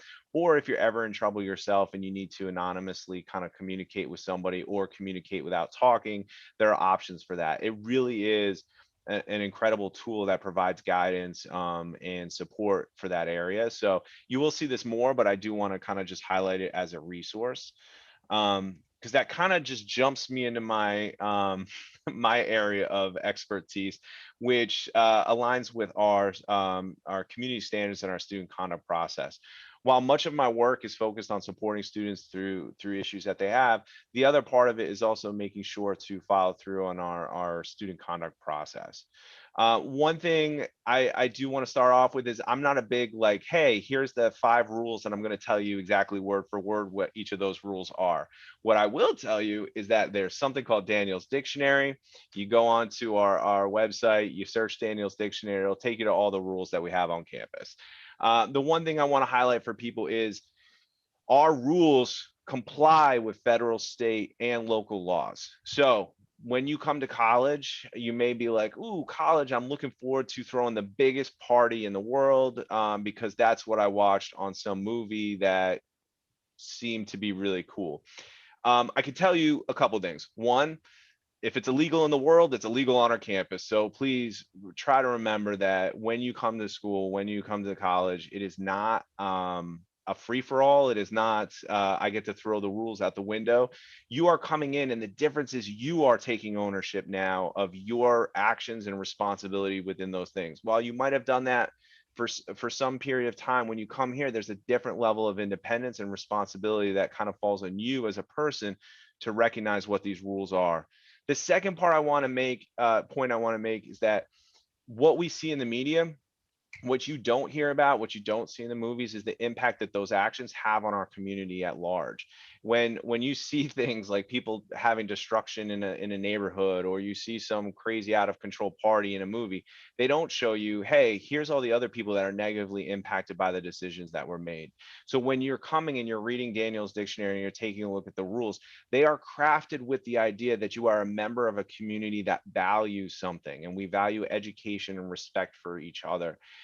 So when you're coming here, you're guided by those principles. So if you're doing something that feels like it's probably not aligning with that respect or that care for each other, I can tell you that it probably is something that you should not be doing, and is something that is going to get you into a place that you don't want to be. And like I said, my biggest thing is respect for each other, and respect for why everyone is here. We're here for our education, and we need to be able to respect each other in that journey. I would be remiss if I didn't mention recent changes in our New Jersey marijuana laws. As you may or may not know, New Jersey went through a legalization of recreational marijuana process. It is still ongoing. as anyone that lives in the state can probably just take a guess at where you're at this point. It's currently not being sold, but not illegal. Here's what I need to emphasize with everyone. College campuses are not included in the legalization process. College campuses is still not allowed to take place on college campuses. We are guided by both federal and state laws in these requirements, and we're not allowed to allow it to occur. And in addition, Drew University is located in Madison, New Jersey, which also has its own stipulations and requirements for the laws, including that fact that we're a designated school zone, so drugs are not allowed here. There are some questions that have come up in the past about CBD specific oils. Those are not illegal items. We're specifically talking about THC and psychoactive substances that fall under the definition of what would be considered an illegal substance. So even if you are 21, marijuana not allowed on campus, please do not bring it. Not going to happen. And that is inclusive of medical marijuana. So we do not have a policy, and most colleges do not, because it's still not recognized at the federal level as a medical treatment. So that is just one thing to know. There's no exception for that at this time. If a violation does occur, I just want to kind of let people know a big change from your experience so far is that you become an active agent in most of your educational experience. So if something happens where a policy is violated, you'll go through what's called the community standards process. And what's going to happen is you're going to have your own meetings. A lot of them take place with me or some other professional staff members. You'll get a chance to see the information that is being considered in terms of determining whether you're responsible for a violation, and you'll get a chance to talk on your own behalf. But it is a process that you control as a student. I don't talk with your parents until a potential outcome, depending on the situation, unless you request that person speaks to me. And it is really important that you engage in this, you show up to meetings. The process does not stop just because you don't want to participate. These are things that have to happen. So just make sure that if you're getting a letter from my office, that you're responding to it, you're looking at it, and you're taking ownership of that. Because if you just ignore it, then that is your choice, and the process will continue without it, without your input. When we do look at like what are the potential outcomes, we try to do things that are educational in nature. We want people to learn from what took place. Like I said before, lifelong learning. So how can we learn and we can grow? What can we learn about policy? We are not here to find you and kick you out of school. I want to support you through this process. And what we do is we consider when someone violates a policy, that is an opportunity for us to intervene so it doesn't become something more severe. And in order to do that, we need to learn from that experience. We also want to be developmental when we're having these conversations with you. We want to talk about how can we grow, what can change, what in our behavior might have contributed to this, or maybe what were we feeling at that point in time that contributed to our decision making. All of those things are part of that conversation, and it's really about the fact that we care about you. And even at the times when we're violating policy, my promise to everyone is that we are always here to support you, and that we're always here to help you through that process. And that we will always emphasize the impact on the community. While there are some instances where you're like, well, I was just loud, that's not a big deal. How does that impact other people who are trying to study? How does that impact other people in our community? Everything we do impacts the way that we interact with our community. And we're going to talk about that in those meetings. We're going to talk about, okay, how could our decision maybe cause harm to somebody else, even though our intention is not there? And it really is about how can we start to give back to our community? How can we make sure that we're having a positive impact rather than potentially taking away from it, violating these values and norms that we set out. And I'm going to, and obviously one of the other parts is if it does reach a certain level, we will talk about parental involvement, especially as if students end up on probation or higher, because we do believe that honest conversations are one of the best ways to learn and grow, and maybe to kind of set standards for ourselves. And sometimes the way that these things take place and a violation occurs points to the need for a greater support from that network that we were talking about earlier. Speaking of parents, so not only is there a transition for the students, but there's a transition for parents as well. We ask you to kind of step back a little bit, and instead of being a problem solver, maybe coach your student into using the appropriate campus resources, or finding out the answer to the questions if they have them, or just asking them how they're connecting with the community, asking them, are they reading their Drew today? See if they're doing the things that we've been talking about today that really help our sense of community, our sense of engagement, our sense of belonging. I would always be encouraging students to connect with clubs, organizations, sports, club sports, whatever it is. There's a lot that is being offered. And in the first couple of weeks of school, we have student engagement puts on a club fair, and it's a great resource to kind of sign up for emails for different interests and different things that you would like to be a part of on the campus. I think it's really important to normalize the positive and negative aspects of transition. It's very normal to sometimes have anxiety, sometimes have stress, sometimes be really happy, sometimes feel disconnected. All of these things are normal. It's the normal ups and downs. We call it riding the wave, right? Surfing the waves of like feeling good and maybe not feeling so good. But encourage them to connect with people, to leave their room, to go to the dining halls, to go out to the library, just to go out and hang around on campus. Something that we had seen kind of happening a long time ago is parents would always say to their students, this is the greatest time of your life. And for some people, maybe it is. And for some people, it might not be. And so, it kind of gives them a little bit of pressure almost to have like this great, amazing experience. And so I think it's really important to just discuss the skills that they've used to manage this past 18 months and how they've done it, and times when they felt really good and times where maybe they weren't feeling so good. How did they reconnect themselves? What were the things that they did that really helped them? I also encourage families to have real honest conversations about risks associated with alcohol and other drugs, because, and this is a conversation that we'll have with your students when they come in. The counseling center does a whole new student orientation kind of informational session about mental health, substance use, and managing and reducing risks. And so I think it's really important to have those conversations, because once students come onto the campus, they have an expectation of what college is going to be.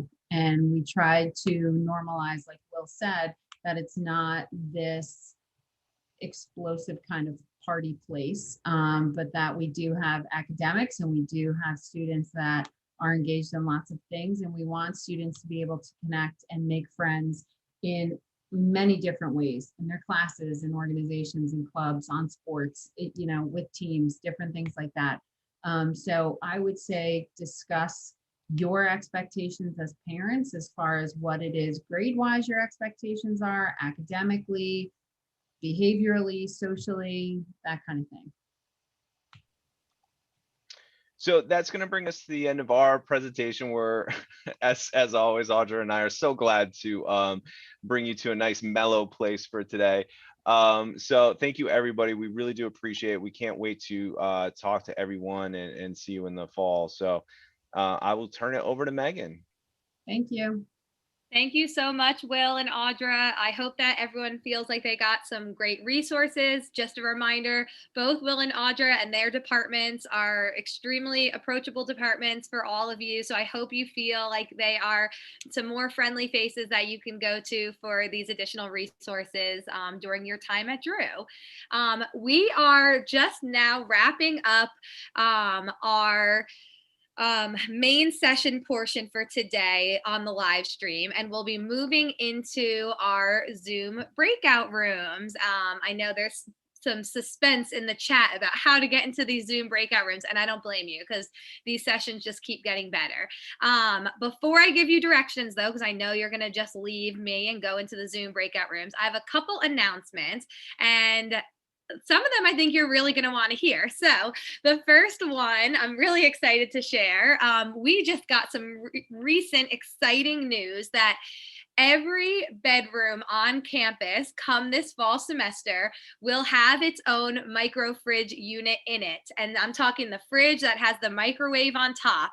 So gone are the days where you need to rent a micro fridge unit or you need to buy your own and lug it inside up a couple flights of stairs. It's going to be in there waiting for you when you arrive. So really exciting news that we get to share from our friends in residence life and housing. And so that is one of my announcements. In addition, I know we've mentioned the Moodle course a little bit. There will be a Moodle course that will start July 12th and go through August 9th. It's about 4 weeks. And that really is just your one-stop shop for resources. So Moodle is the platform that our students do engage in their coursework on. So it's where your grades are stored, your assignments. And so the reason we're doing it there is just to get you comfortable on that platform before you start your classes. But it's a low pressure. I don't even like calling it a course, but it really is just a hub of resources for you. So all of the recordings from today, like I said, will be on there, and more info about how to access that Moodle course and how to navigate within it is going to be shared via email with all of our new students in our next newsletter that's coming out. So keep an eye out for that. And then also save the date for August orientation. We cannot wait to have you all on campus in person if you are able to be here with us in August for fall orientation. Our new students that are going to be first year students will be moving in on August 26th if you're living on campus. Our new transfer students will move in on the 27th, and orientation will run through the 29th. This is something that we expect everyone to participate in. So even our commuter students, you are also welcome to come to campus and be a part of the activities throughout the day. Right now, our website just has that save the date, but shortly we'll be sharing more information, including the full schedule of events for those few days. And we're so excited to have you here and to get you really started with your new student experience. If there were any questions that were not answered for you today in the live chat or in the live presentations, please feel free to email us at oc@drew.edu. That is the orientation committee's email, and we will do our best to get you information as quickly as possible and make sure that you get anything that you have still lingering out there answered. But you may have something that could get answered in some of our next sessions. So I am going to give some directions on how to get to your next steps. From 3:30 to 4 o'clock, we are going to have 2 different breakout sessions. One for our students only. It's called Adulting 101. It's with some of our orientation leaders. And that is something where we are not letting parents actually be a part of that. We would like to encourage it be student only so that they can ask whatever questions they want from our current students and learn a little bit more about the college experience. Parents and families, we have a separate session for you at the same time with our Dean of Student Engagement, Michelle Brisson, and Judy Redling, an Associate Provost who oversees our Center for Academic Excellence. They're going to be talking to you about how to best support your Drew student during their college experience. And so this is a good time to hop onto separate devices if you're currently sharing the same device so that you can be in those separate Zoom rooms. And you should see the Zoom links right underneath the live chat and the live stream on this website. If you don't see it, once I finish these announcements, just refresh your page and you should see them there. Below that, you'll see 3 more Zoom links for our optional sessions that start at 4 o'clock and run through 5 o'clock, we have a virtual guided campus tour. If you haven't gone to campus yet, you can take our virtual tour with one of our tour guides. We will have drop-in sessions with financial aid and accessibility services. So if you have a one-on-one question you want to chat with somebody about, and then we also will have an international student Q&A. So any of our international students out there, we encourage you to attend that session at 4 o'clock. Again, I'm Megan McHugh. Thank you so much for joining us today. I just want to give one last thank you to all of our presenters, faculty, staff, and current students. I want to thank my awesome tech team behind the scenes that you guys don't even know they're here because they're that good at doing their job, Sean Spaventa and Justin Jackson.